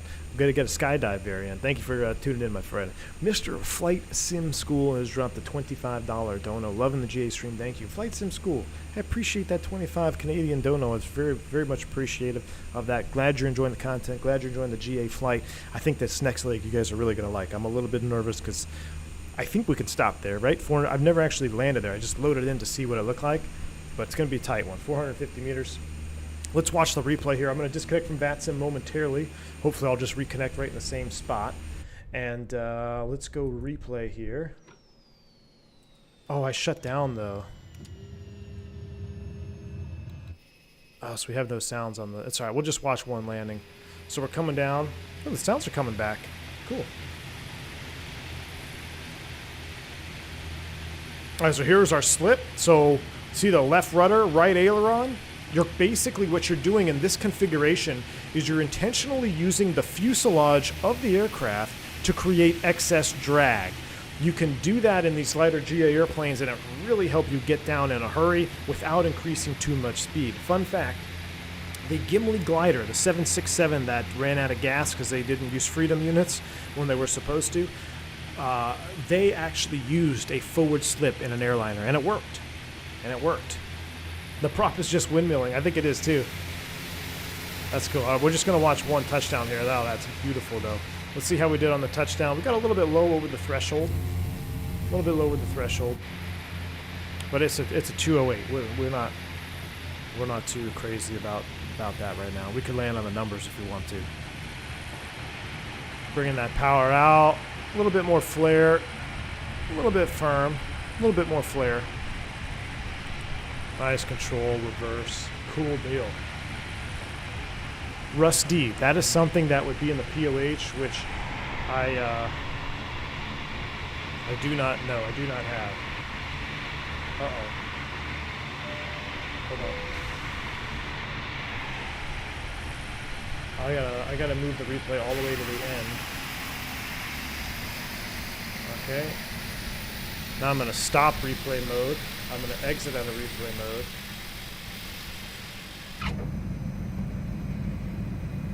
And we're gonna re-shut down.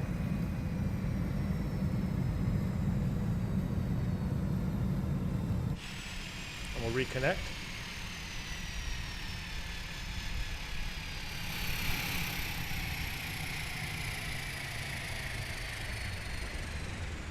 All right, we're right back where we started. Beautiful. Beautiful.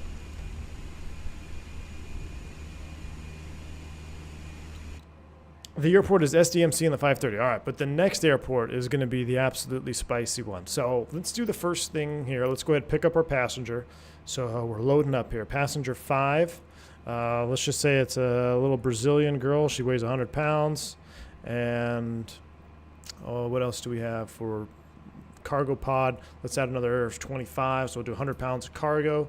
We're filling up. We can't be too heavy as we go into this next strip. It's going to be spicy. So that is done. Our passenger loading is done. Let's look at our flight plan. Now, on the VFR map, this one I think I might have to use here. Let's pull it up. We are flying to an airport that is right here, SBNY. It is literally just a piece of dirt next to a highway and a river. So it's going to be spicy. We're going to use the GPS for this flight. We used VOR for the last one. We did kind of a combination. Now we're going to use straight GPS to get to SBNY. We're going to go right up over the hills. It's going to be super quick. So let's go ahead and go battery on. Beacon light is on. Nav light is on. Fuel is on. Let's go normal on, or I'm sorry, let's go on the fuel boost pump. Ignition is in normal. Idle forward cutoff. Clear left. Clear right. Clear prop. Starting engines.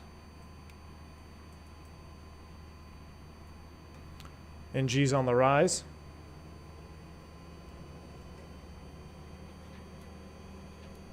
%, low idle. ITT, there's light off. We've got an ITT limit there. Hopefully it comes back down. ITT rollback.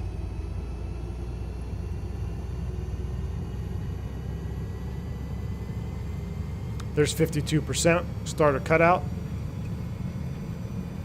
You can see as we get our engines up to speed here, our pneumatic instruments, our gyros are spinning up. See the gyro become erect there, or erect the attitude indicator.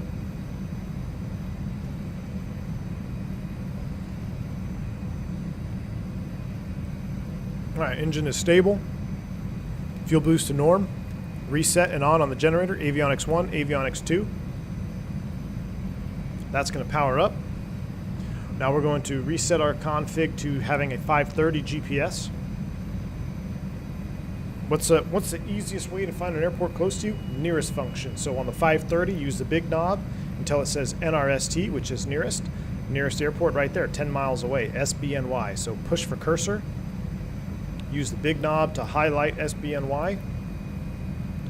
Direct to. Push for cursor. Highlight the activate word. Enter. Now use the big knob to get back to nav page 4, and we have a direct line. Now, this is interesting. We are facing the exact same heading that we need to fly, which is kind of ironic, like to the degree. So we need to track 356. We're actually facing 356. But remember, we were on VOR mode last time.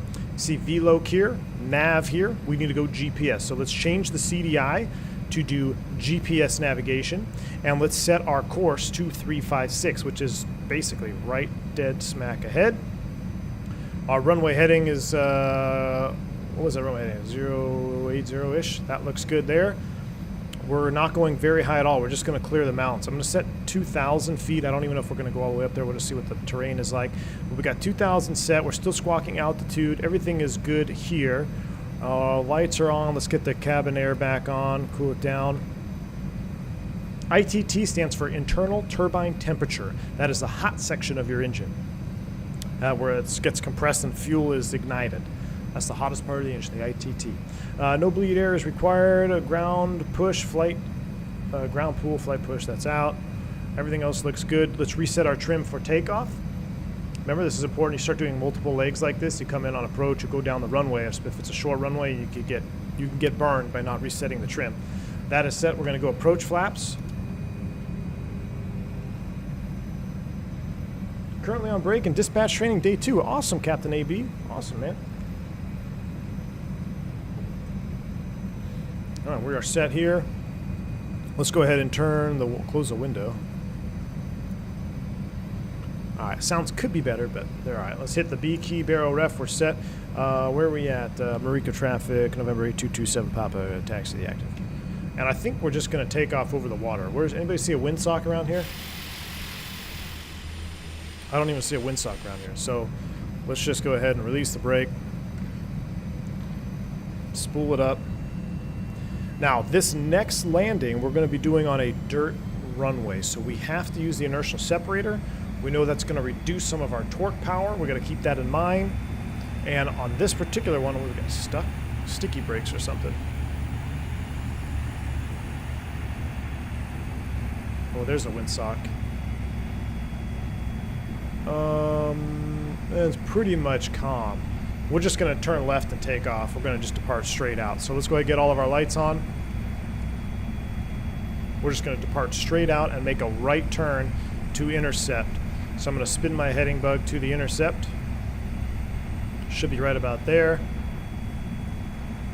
Marika traffic, Caravan 8227 Papa, taken active. We're going to make a northbound departure. Marika.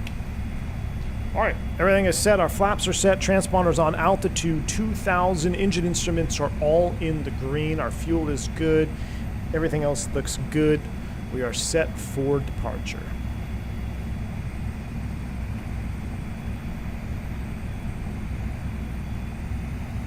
A little bit shorter runway, so I'm going to go ahead and... it's not that short. I'm just going to hold the brakes here for a little bit. Let's practice a static takeoff.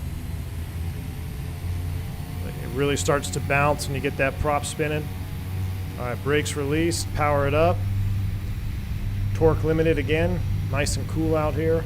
Power set, airspeed alive. I don't know why my frames are tanking on the takeoff hole. It's kind of interesting. Rotate.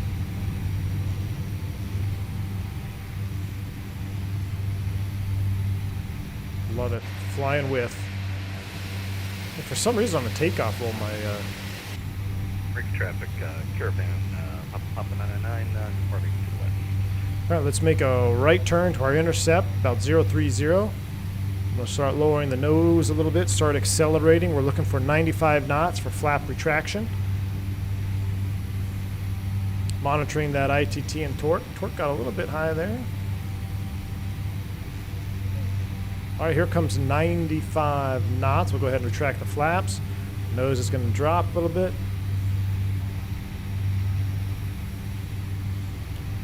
All right, now on this particular flight, we're actually going to intercept the CDI.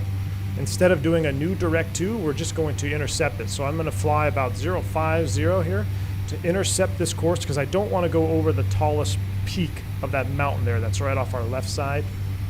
All right, we're through 1,000 feet. Let's go ahead and lower the nose, set for, get that power back a little bit, about 1,600. Prop coming back, 1,900. Lowering the nose. Now we're really going to cruise slow on this one because we're going to do an overfield flyby. All right, so here's our CDI is alive. Let's come back to the left. Tracking our CDI. We're getting ready to level. 300 to level off.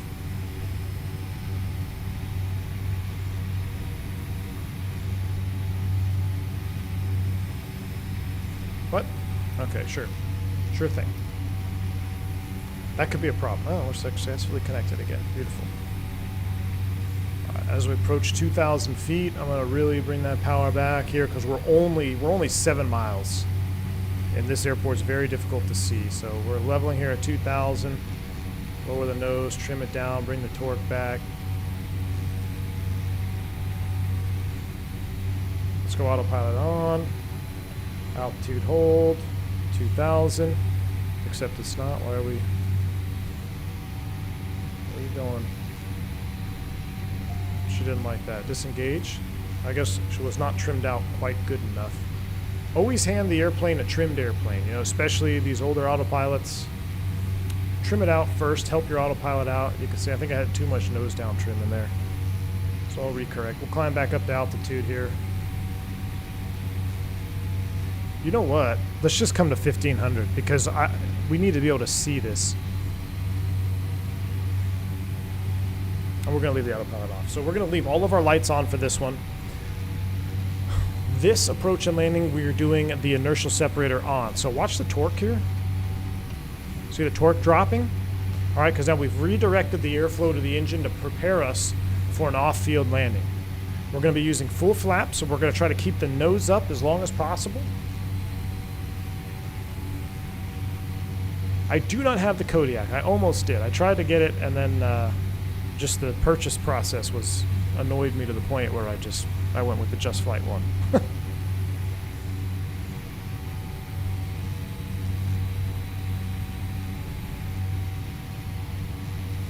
All right. So we're about 1,700 feet here. The airport, you can literally identify it as just a brown patch. I'm going to get flight recorder back up because we're going to want to see this one.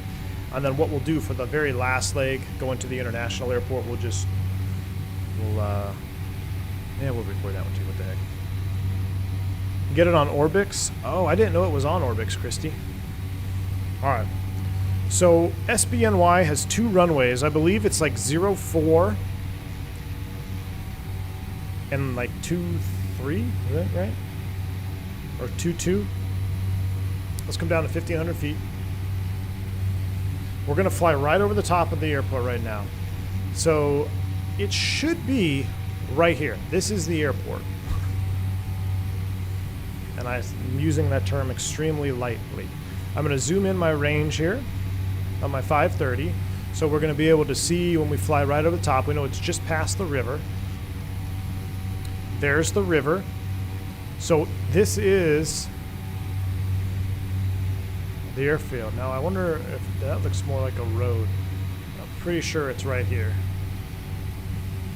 Let's just make sure our ortho streaming stayed on. Did it stay on? Because we're actually going to need it. Data being, well, that's right. Great. On. It's going to take a minute. Stand by. We're actually going to need this for for this. Of course, we lose our photogrammetry when we need to do it for a dirt runway. Aerodrome. Thank you, Javier. Thank you. The aerodrome. What do I think of the Mitsubishi MU2? Jeremy, I'm going to pick it up as soon as it's ready for X-Plane 12. I think that's a great airplane. The thing I really love about the MU2 is I love the cockpit layout. It reminds me of a lot of the older airplanes I used to fly. So I'm definitely going to pick that up as soon as it's X-Plane 12 compatible, Jeremy. So we just got overtaken. All right. So this is where we land. Right? We're going to overfly. We've got all of our lights on.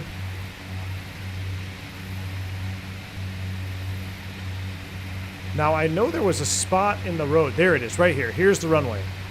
Right here. We're going to land this direction. So we're actually going to go out, and we're going to come back around, and we're going to land right here. This is the strip. So we're crossing midfield. We're making sure it is nice and clear. SBNY traffic, Caravan 8227 Papa. Overhead, midfield, we're going to set up for right traffic, SBNY. So we're going to come over the road, and we're going right through here. Basically doing formation flying. All right, inertial separator is on. I'm at 1,000 feet. Let's go ahead and level off.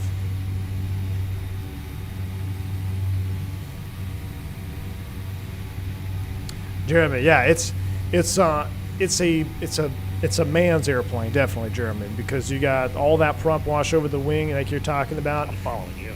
But I'm absolutely. I saw Q8 pilot fly it in X-Plane 11, and I'm like, oh, I got to buy that. But then I realized it was in 11. I was like, okay, I need to get it for 12. But all right, we're gonna go ahead and spin this around. I wish I knew the runway number. I think it's roughly like that. I don't know. We'll see.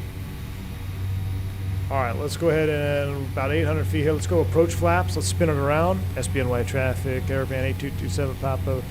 Making a right base to final for the dirt, SPM line.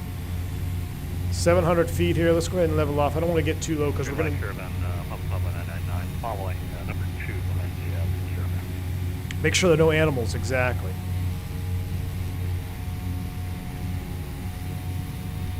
We're still descending a little bit. I don't want to get too low or we're not going to be able to find the airport again. Alright, so those are those power lines. There's a Caravan going over the top of us. So it's right over here. It's right over there. Alright, let's go our second notch of flaps. We're 600. Landing checklist. Our fuel is on. Inert sep is on. Lights are on. So it's just past the road. I'm pretty sure it's like right here. Right here is where we need to go. Let's go ahead and get the recording on. Let's go ahead and start configuring full flaps. Let's go ahead and start slowing down right now because this is one where we come in too hot. We are going to have to go around.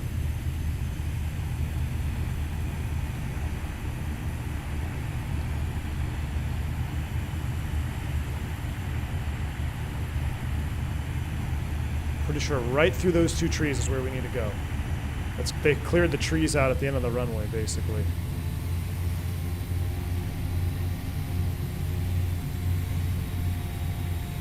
Alright, we're on speed.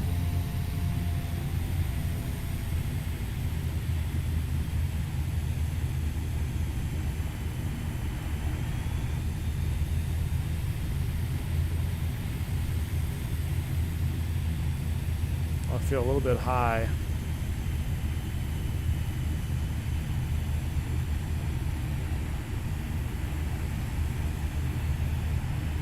I don't like it. Let's go around. I don't like it. I don't like it. I don't like it. Go around. We're way too... We're disoriented. Let's go ahead and reset. Watch that torque on the climb out. I'm not doing kind of an intermediate power. I'm going to spin my HSI for runway heading right there. SPM traffic, Caravan 8227 Papa going around. Let's go flaps up a notch. Let's make a left crosswind turn. Look at the little balls in the power lines here. Just like you see in real life. That's amazing. Keep climbing, a little bit more power. Flaps up, second notch. We're going to make left traffic here. We're going to come back around. I didn't like that approach. I didn't find the runway until we were too low. But now we have a runway reference on our... I'm using my HSI as kind of a reference line for the runway. So now I know I should be on downwind, and now we know we're basically going to follow parallel to those power lines. Caravan Papa 999, we're done. Clear the dirt. Alright, so let's go ahead and bring it back. So there we go. So there's, that's where we need to be. Caravan 8227 Papa, we're on downwind for the dirt. 8227 Papa. Alright. Let's go ahead and start coming back down, bring that power back. I'm going to give myself a little bit longer of a final this time.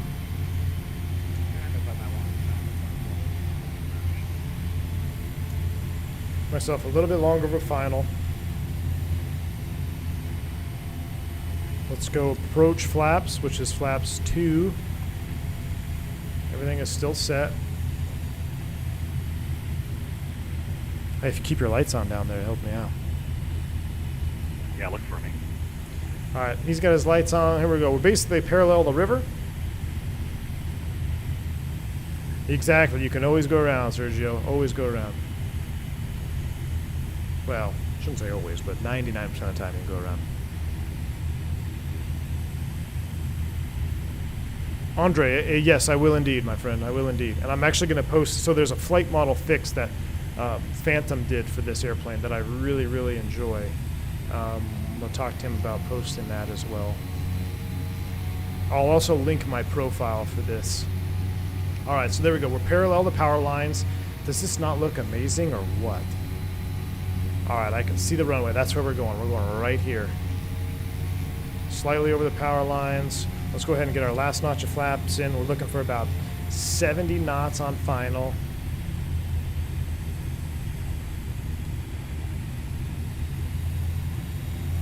Props full forward.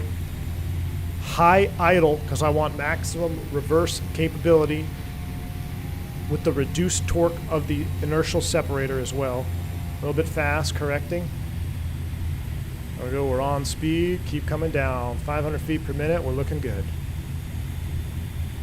I can see my Caravan buddy off to the right, coming in right over the road. This looks much better. This looks much better. It's going to be bumpy, so we're going to keep that nose off the ground.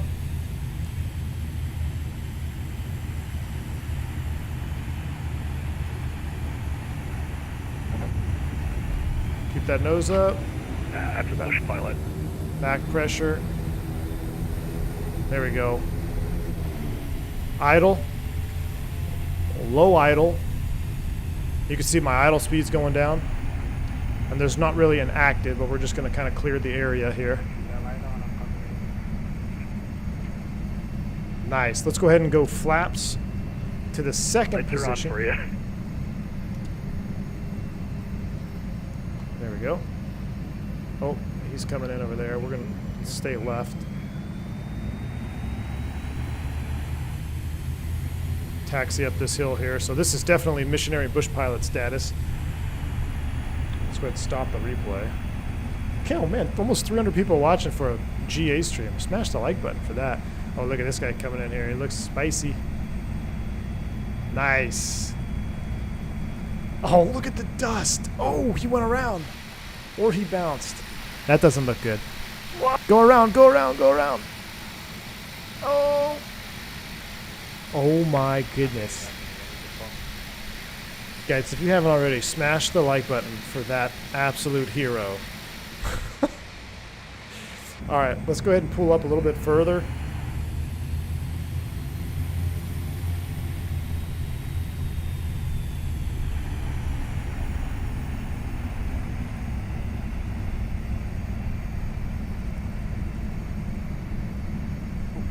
Oh, this was wild. Beautiful. We'll go ahead and park it here. All right, brakes are set. Flaps are still down for the soft fuel configuration. Oh, see, there's low idle. This is what I was talking about earlier. See, look, low idle. So we're at 60%. I don't need to be idling around at 65%. I go high idle,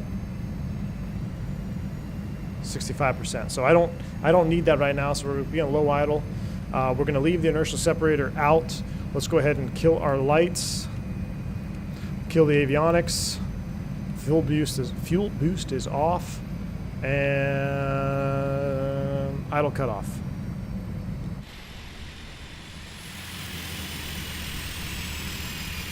I'm going to be right there to pick the product.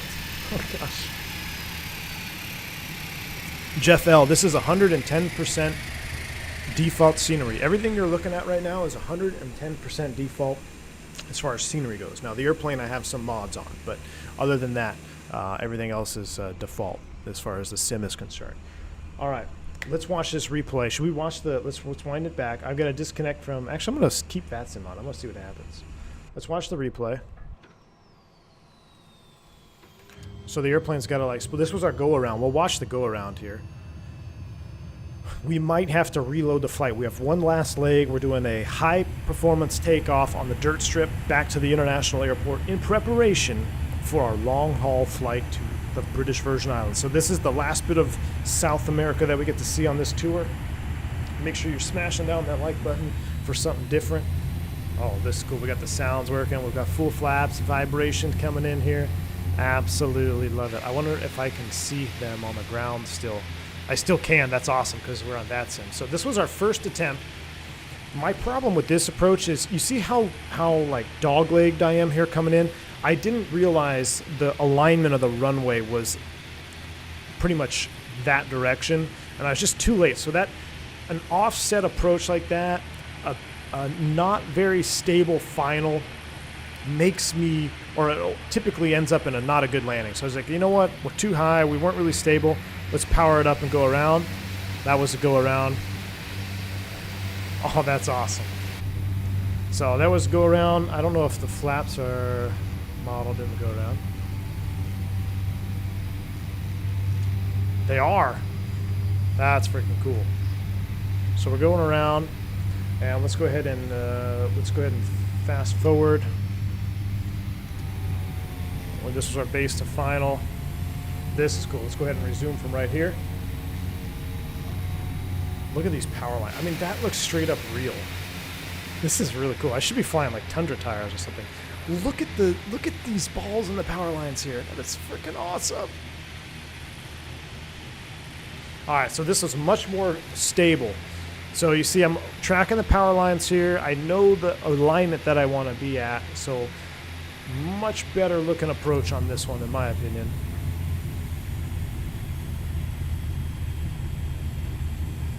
Sim is looking amazing. All right, so we're coming down here. Ryanair Bush pilot. Busiest this airstrip has ever been. I know, man. Oh, VFR packages and autogen. Thank you, Christian. I have a VFR packages, I think I saw. Power to idle. Hold it up. Nice little touchdown. Try to keep that nose up. Full reverse. How sweet is that, huh? How sweet is that? That was absolutely awesome. All right, we got one leg left. V1 trying to tell you there's a host file that can fix your data issue you're having. There is a host file fix. Jason, I'll have to look into that, man. Are you talking about what it disconnects? Chris Rund, I'm using the flight recorder replay tool. All right, so I'm going to resume the replay to the very end.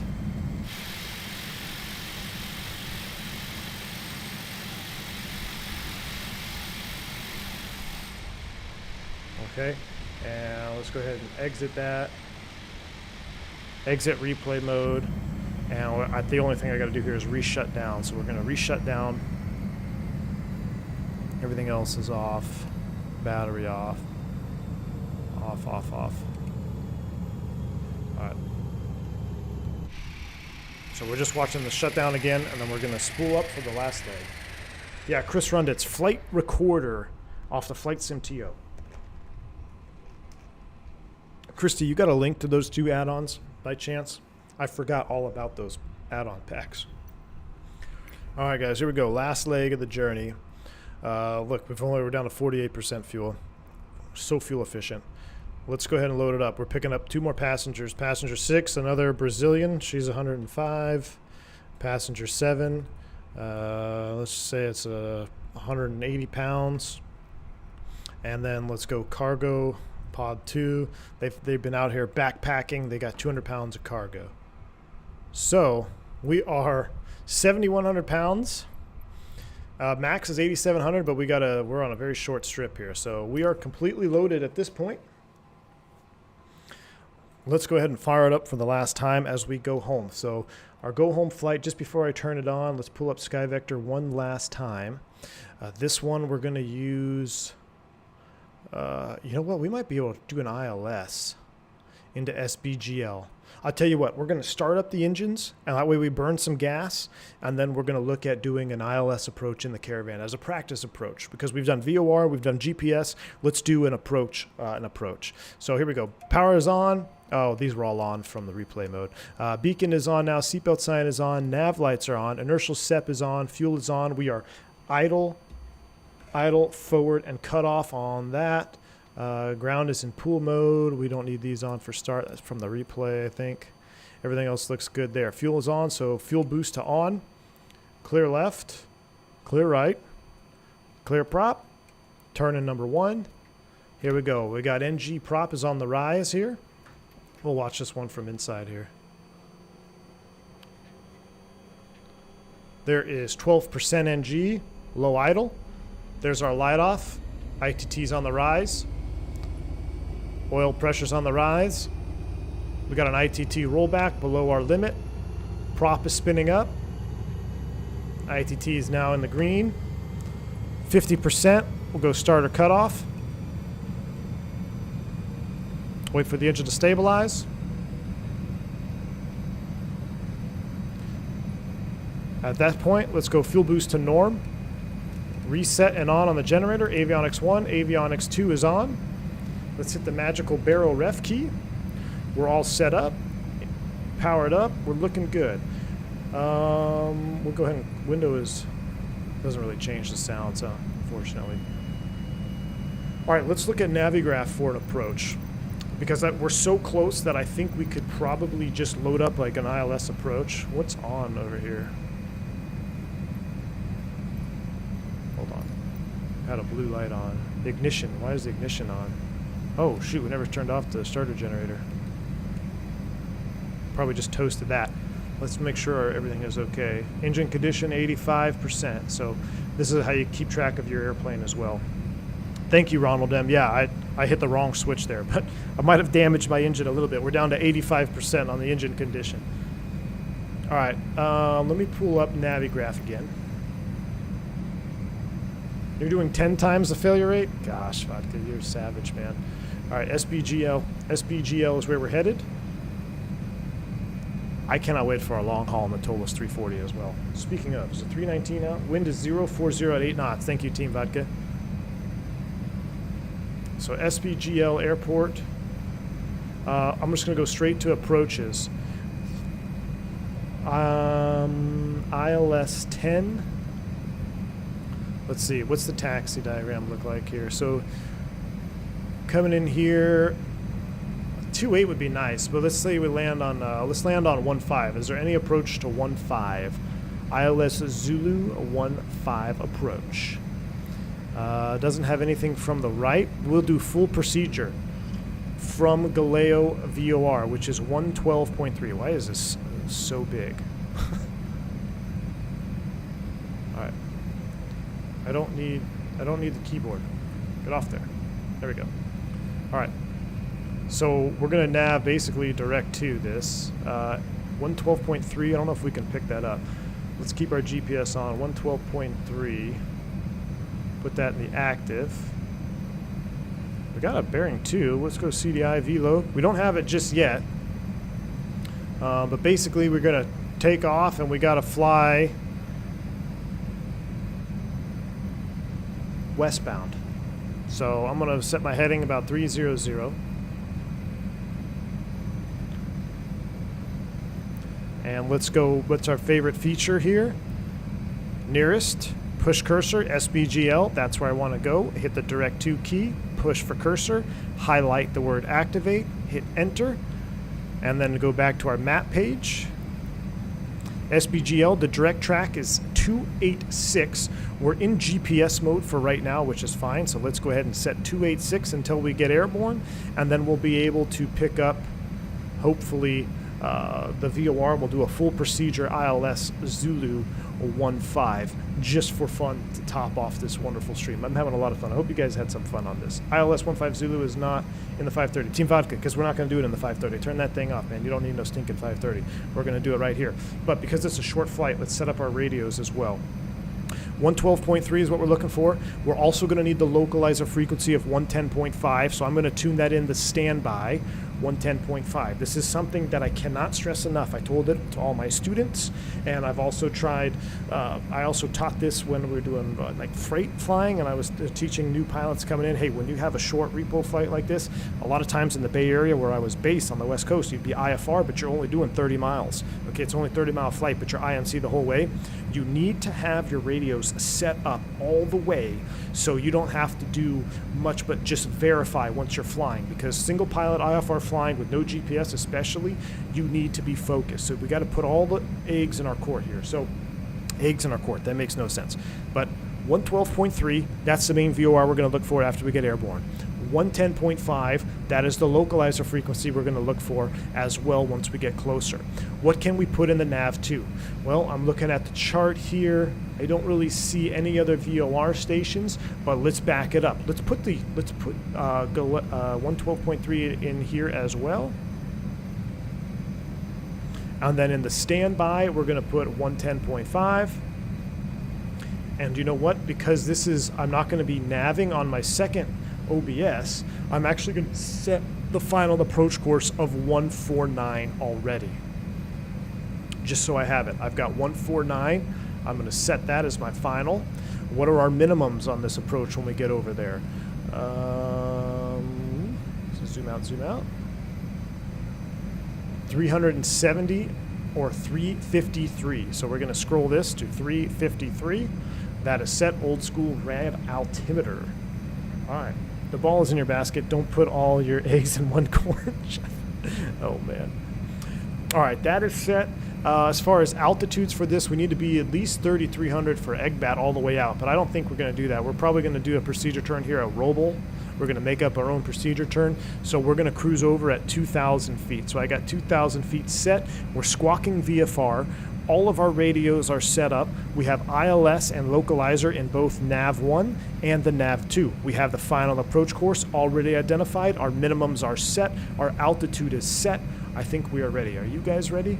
Let's go ahead and do this. We'll go ahead and minimize Navigraph for now. Where are we at? And dirt traffic, Caravan 8227 Papa. We're going to taxi. Actually, we're going to depart straight out 04 right off your right wings.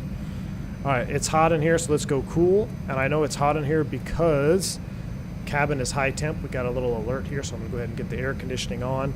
We are pool for ground. This particular case, we are going to utilize high idle.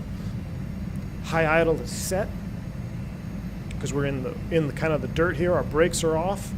Let's go ahead and get all of our lights on. We don't need any pitot heats. We don't need any of that. A fuel pump is in override, or in the on position, I should say. And aux fuel pump is on. I guess we'll leave it in norm. Sorry. Let's do this. Just Flight steam gauge add-on? Yes, it is, David Moore. All right, so taxiing around here, we're going to keep our control column pretty much full aft. So I know you can't see what I'm doing, but I've got my control yoke full aft. Keep that nose wheel off the ground, right? Or not off the ground, but the less weight you have on the nose wheel, the easier it is going to be to taxi around. And I'm going to give myself a little bit more distance. So let's go ahead and come back over here.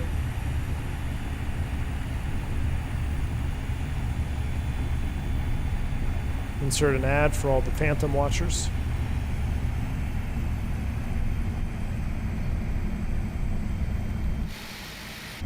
All right, let's go ahead and spin her around. Actually, I saw this with Missionary Bush Pilot. He used the hill to his advantage. So we're going to go up this hill and we're going to turn around the other way, but I'm going to come down this hill first.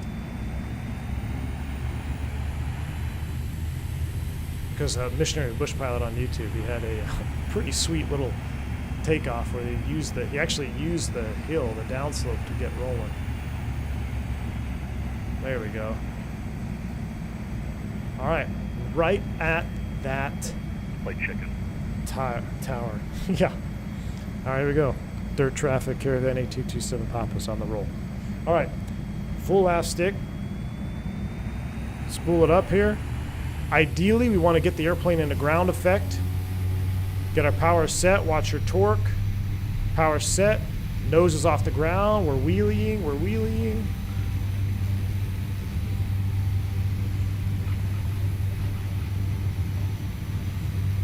Want to get her into ground effect. Come on. There she's up. She's up. Come straight up. Don't accelerate yet. Go 75 knots or 80 knots. We're climbing out.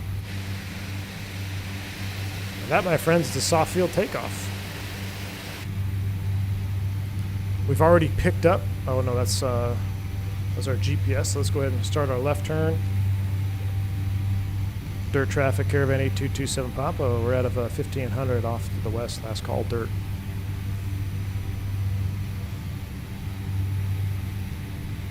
All right, let's lower that nose. Looking for 95 knots.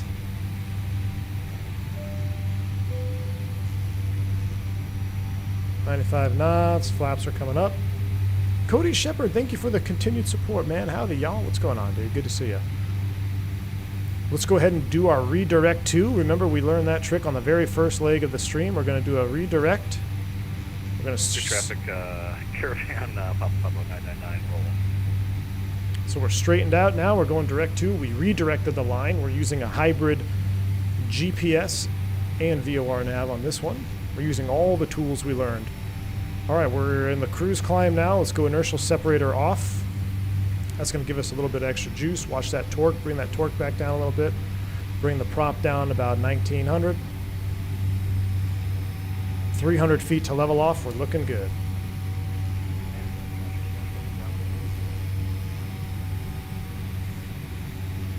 Once we get level, we'll engage the autopilot and we'll take a look at the approach.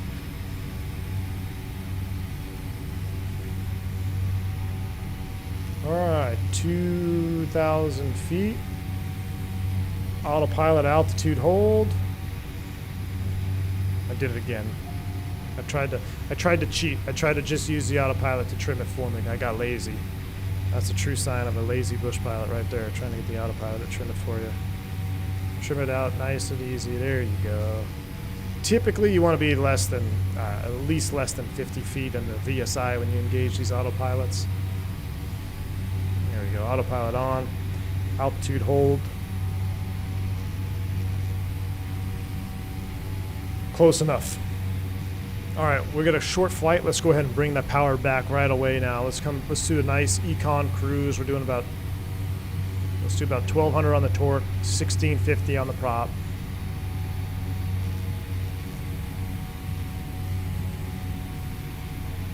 All right, we're looking good. Let's go ahead and get, we'll leave all of our lights on because we're pretty low. Leaving all of our seatbelt sign off. We've turned the fuel boost pump off for now. Everything else is good. We're flight push. Okay. How are we looking on 112.3? So I want to see if I can tune this in. I'm going to go heading mode here. We'll go heading. I'm going to switch CDI to VOR. We have VOR loc tracking. So now I'm going to center the needle, and I want to fly directly to Galileo VOR. So that's centered. Now we'll go nav mode. So now we are nav tracking directly to the Galileo VOR. Well, once we hit this, we're going to make a turn outbound on the localizer, which is going to be the opposite inbound course. So 149 is the inbound. The outbound course is going to be 329. So I'm going to set my heading bug to 329. That is set. And this is not really, wow, look at this view right here. I wish we could pick up an IFR clearance. This is not really an authorized procedure because there's no like shown procedure turn here. But what I'm gonna do, just so you guys are on the same page as me, we're basically coming in from this direction. We're gonna hit the VOR, then we're gonna track outbound on the localizer. So I'm gonna switch my nav radios. I'm gonna fly outbound on the localizer to Egbat intersection. That's a little bit forward. Let's do Roble. We'll do Roble intersection. So Roble is 6.9 from IJB. IJB in DME 2 is right here. So nav 2, we're going to flip over to localizer, which we don't have any signal yet. That's fine. We're going to just go ahead and leave that the way it is because I want to keep nav 2 on the loc frequency. Once we start getting distance up here, we should be able to see how far we are from the loc. We're going to track that outbound, and then I'm going to do a procedure turn to the right. So I'm basically going to make a right turn. We're going to time it. We're going to come back around and intercept. So that looks good. We're 9 miles out. We're 120 knots. Hopefully everybody's on the same page. All of our radios are set. We're going to enter a little bit of clouds here, but that's all right because we're on an IFR clearance, because in real life we'd probably be picking up an IFR clearance for a practice approach. There was another ILS approach for this runway, how to know which one to use. Ronald M., in the great world of VFR flying, my friend, you can pick whichever one you want to do. The reason I picked this one in particular, because it was a shorter runway. I was like, I don't need to land on the 10,000 foot runway or whatever it was. And it was the only ILS to the shorter one, I believe, right? So, but you can pick whichever one you want, unless, of course, you're on an actual flight plan and ATC's on and they want you to fly one. But in the world of VFR and GA flying, I mean, you can just pick whichever one you would like to fly. No one's going to say anything different to you. What's this over here?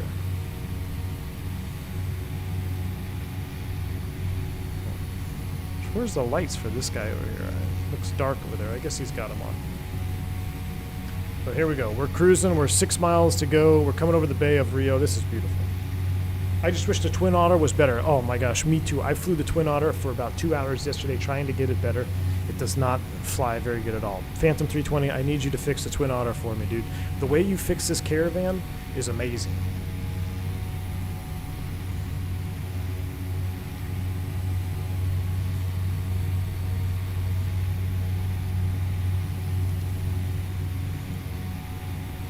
Yeah, I wish the Twin Otter was a little bit better. All right, this is a practice IFR approach. So we're not going to be looking outside. Let me get the final flight recorder ready. This has been a fun little GA stream. I appreciate y'all hanging out with me today. All right. Practice approach. We're not going to do it at 120 knots and start bringing the power back right now. Ideally, you can be about 120. I'm probably going to fly around that 110 mark for this approach. One thing you do not want is fluctuating airspeeds. You just want to be stable as you shoot the approach. Yes, this is the pay-you-air steam gauge mod for the default Caravan, Jose. Well, let's go approach flaps.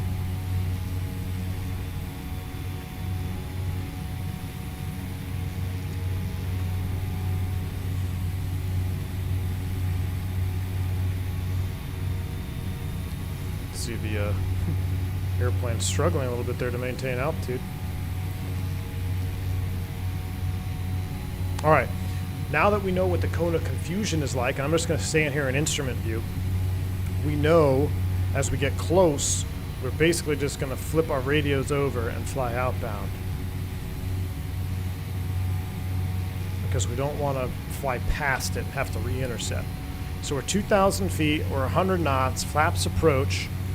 We're 2.3 miles from the VOR. Once we get to about 0.3, I'm going to start my turn to heading 329. I'm going to flip over to the localizer frequency, and I'm going to track the outbound localizer. So we're stable, 100 knots, flaps approach at 2,000, distance is 1.6. You can see now we've now picked up DME from Nav2, which is already on our localizer. I've got it set up here in the standby. Additional tools, right? 0.3, I'm just going to hit heading mode on the autopilot and start the turn. A little bit fast. Let's go ahead and bring that torque back. Remember, your speed will have an impact on your radius of turn.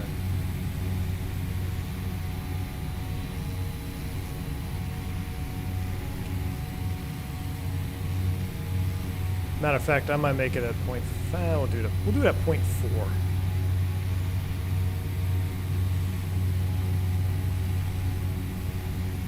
There's 0.4. Heading mode selected. Oh, why did it sync up? It should have turned. That's right, 0.3. 329. Now, let's go ahead and flip VOR frequencies. 329 outbound. We need to come a little bit more right to intercept. So right about, let's make it about 355 on the intercept heading here. We're tracking outbound on the localizer. We're 1.8 from the loc. We know that Roble intersection is identified at 6.9 miles. We can go out past Roble, which is fine. I'm going to go to 7 miles. We're going to start the clock and we're going to turn back around. But we do need to be intercepting, so I need to come back to the right here.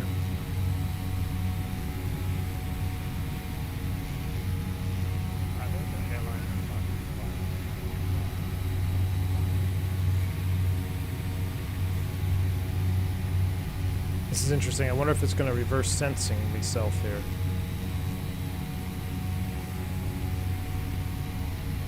I think it is. Is it reverse sensing? You shouldn't get reverse sensing on an HSI. No?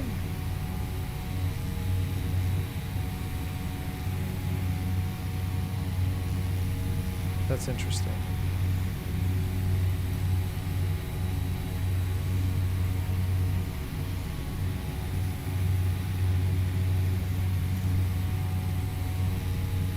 That's very interesting. We're not picking up. Do I have the right frequency? 110.5.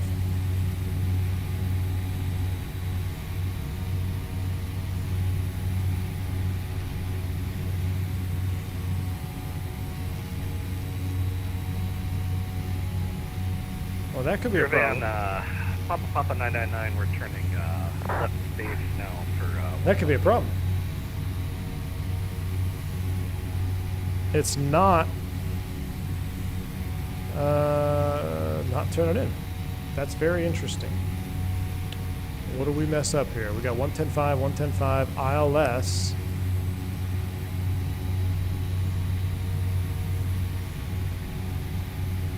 It's nav. That's, I mean, it's identified. That's very strange. It just didn't. Is the ILS not working? Is it out of service?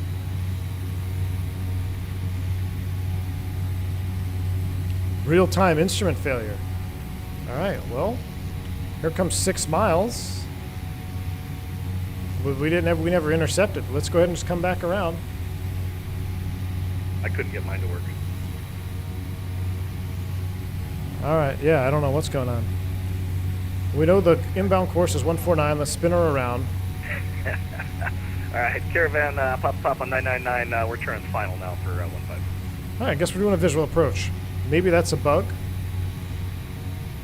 It has to be a bug because we didn't pick up anything. What's weird is we picked up the glide slope. We picked up the glide slope, and it's not flagged. Like we're picking up the glide slope's coming back up to us.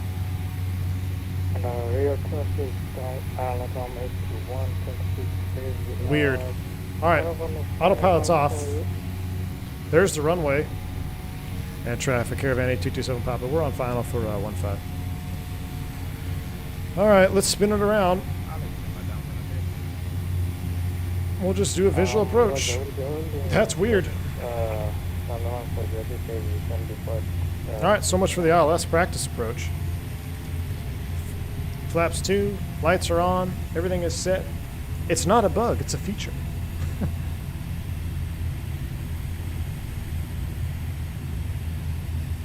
I wonder if I'll pick it up going inbound. Let's see.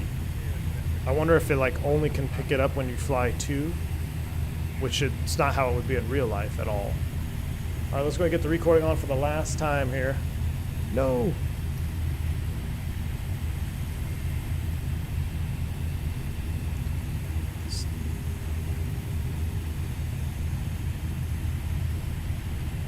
Let's make sure all of our, we gotta have this our last landing. We gotta have all the juicy stuff going on here. Data, it's all on. Okay, cool. 75 knots, flaps approach. Fuel boost pump is norm. Don't have to worry about landing gear. Let's turn in final. There was traffic out there, so we'll keep an eye open. Let's go prop full forward. And we're gonna go low idle on the condition lever. I should have done that earlier. We'll go low idle on the condition lever. Look, now the ILS, okay, so this is a bug with Microsoft. This is a bug with Microsoft. It would only pick up the ILS, oh my goodness. It would only pick up the ILS when we're going to the airport, which is not correct. You could track a localizer outbound, but for some reason it would not pick it up. So that's all right, we're visual. We could see our ILS needle is dialed in, and it's even working on our standby, so just, I guess, not authorized for back course approaches in Microsoft. I do see that Caravan on final, so we're going to just come in nice and short. Let's see if we can put this one right on the markers. We'll do a little practice. So I'm gonna try to touch down right on the 1,000 footers.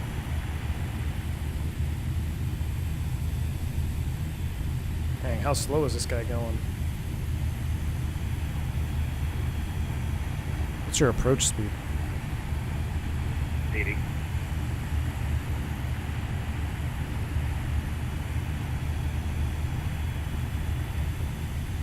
I feel like he's just crawling.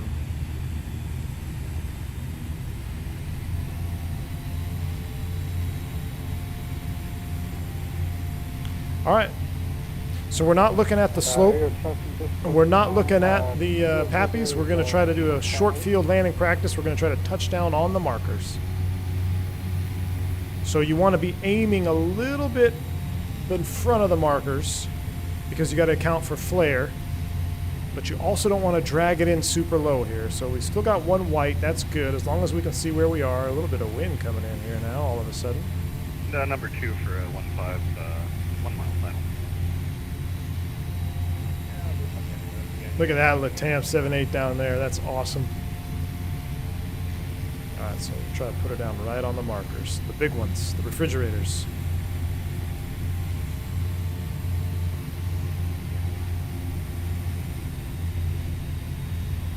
Alright, so my eyes are in front of my touchdown zone. I want to aim a little bit early. I want to aim early.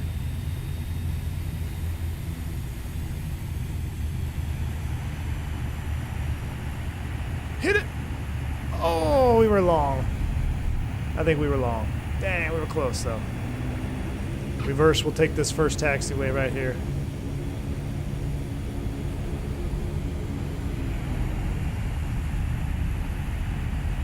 Awesome.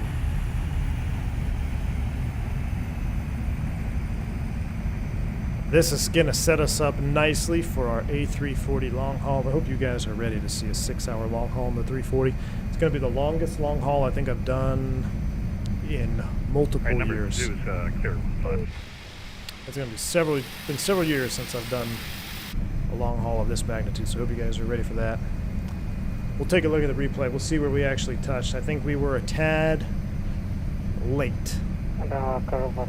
Alright, let's go. Flaps are coming up. Let's get our lights off here. Taxi light on, strobe light on.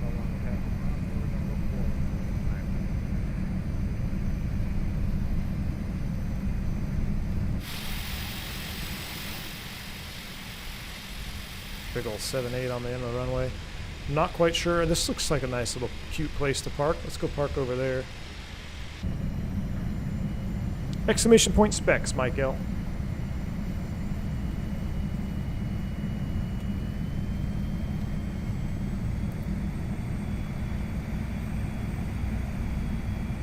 Yeah, I love my little, this profile I have is a perfect GA profile, in my opinion. So I will link this as well. If you have FS Realistic, I'm going to put it in the profile cloud. Make sure you give me 5 stars if you do. I got 3 caravans. That poor 7.8 is like, dude, I just want to do my long haul on it. What's all these caravans doing here?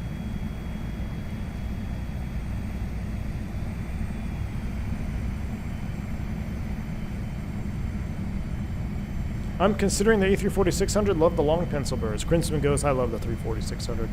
I say it multiple times, but if I had to pick one airplane to fly the rest of my life, if I could do it domestically, I'd fly an A340-600 just because it's so cool looking. It's got the power. It's got the beef. With American. Hey, it's contract negotiations. All right, we're going to cut across here to the no taxi zone. There are traffic behind the landing caravan lining up on the 15.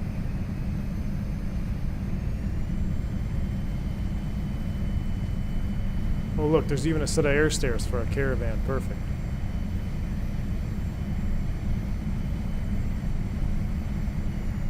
No, long haul is not today. I'm going to schedule it. We might do it tomorrow. I do not know, though. I will schedule it, though. We'll have long haul day. It's going to be fun. It's going to be long, that's for sure. All right, cheat mode on the parking. Come on, come on. A little bit more juice. See, I locked it out there with that nose wheel castered.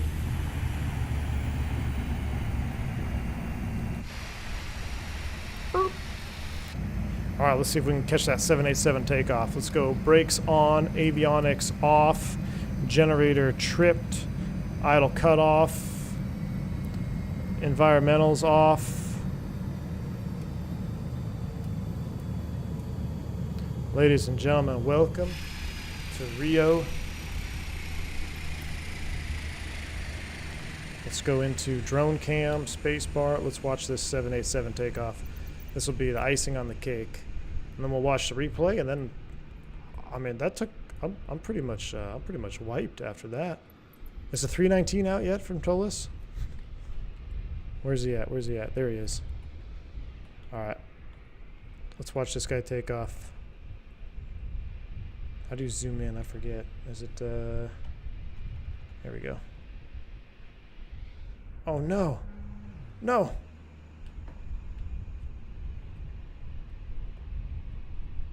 All right, here we go. 787. What's your opinion on long haul 321 XLR? I think it's going to be pretty sweet airplane, man. Here goes the 78. That's going to be us this week.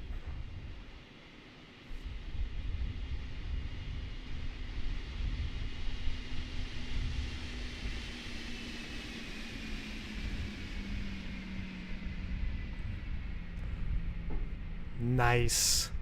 Look what he's headed into. That's a nice little cumulonimbus. That's pretty sweet. All right. Back to our airplane. We're shut down. Let's go ahead and exit from VATSIM. The long haul stream is going to be an X-Plane 12. X-Plane 12. All right, we're loading back in. The prop is spinning back up. Let's enjoy. Oh, not that song. Let's enjoy a little bit of replay mode here. This is when I was in the menus. Guys, this has been fun, huh? I had fun today. I hope you guys had fun. Thank you, Team Vodka, and whoever else was flying around with me on this little caravan tour we had. Definitely increased the immersion for sure. Nice seeing a little fleet of caravans. We might have to make this a normal thing. All right, so here's the plan, folks, for the rest of the week. Not sure which day yet, but one of these days this week, we're going to be doing our A340-600 long haul. We're leaving South America for the first time. We're going to stop over in the British Virgin Islands. We're going to land in St. Martin. Once we're in St. Martin, we're going to do some more turbopropping in St. Martin. We're going to do some island hopping turboprops. We're actually going to maybe bring out some pistons. We might fly the 310 island to island. We're going to enjoy the island life, and then we're going to end the tour with an official semi-long haul St. Martin right back to Fort Lauderdale. We'll have to fly. I don't know if maybe we'll fly a V-Spirit if they have that route, because we started off the tour with V-Spirit. So we're going to end the tour with V-Spirit, hopefully on a 320. And it's going to be fun. It's going to be fun. These views were absolutely stunning. Oh yeah, we're going to hit St. Bart's for sure. Long haul twatter. No, we're not going to be doing the twatter. We might do the twatter. We'll have to see. We'll have to see if Phantom can do some twatter flight config tweaks. I'm going to be posting all of the mods I used for this in the Discord, and then I will probably, if I remember, put them in the description below. So if you're watching this on replay mode, make sure you check the description for everything else. I mean, wow, I went back to final. I thought it would just be a quick final, but I forgot we're flying at like 90 knots.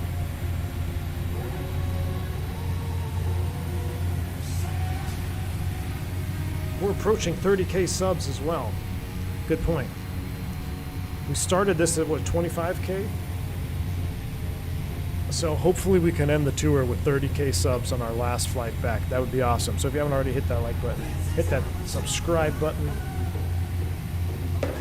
Steam Gauge King Air is coming this week. Beautiful. Even then, we'll maybe even take the Steam Gauge King Air. Let's see how our landing was, and then we're out of here.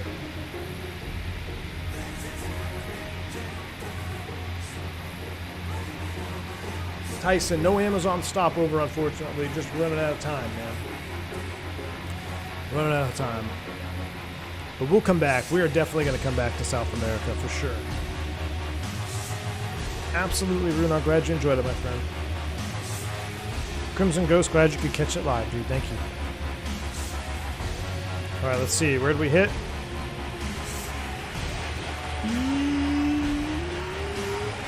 Oh, we were like 10 feet long. 10 feet long. Just a little bit of power got me there. Just a little bit of power at the end got me. Oh, I mean, I guess close only counts in horseshoe and hand grenade, right? Where do we actually touch? Right there. I mean, the tail is still on the marker. That's literally 10 feet. I mean, that's 10 feet from the bunker. That should count. All right, guys. Thank you so much for tuning in today. Stay safe, stay healthy. I'm V1. Take care. See ya.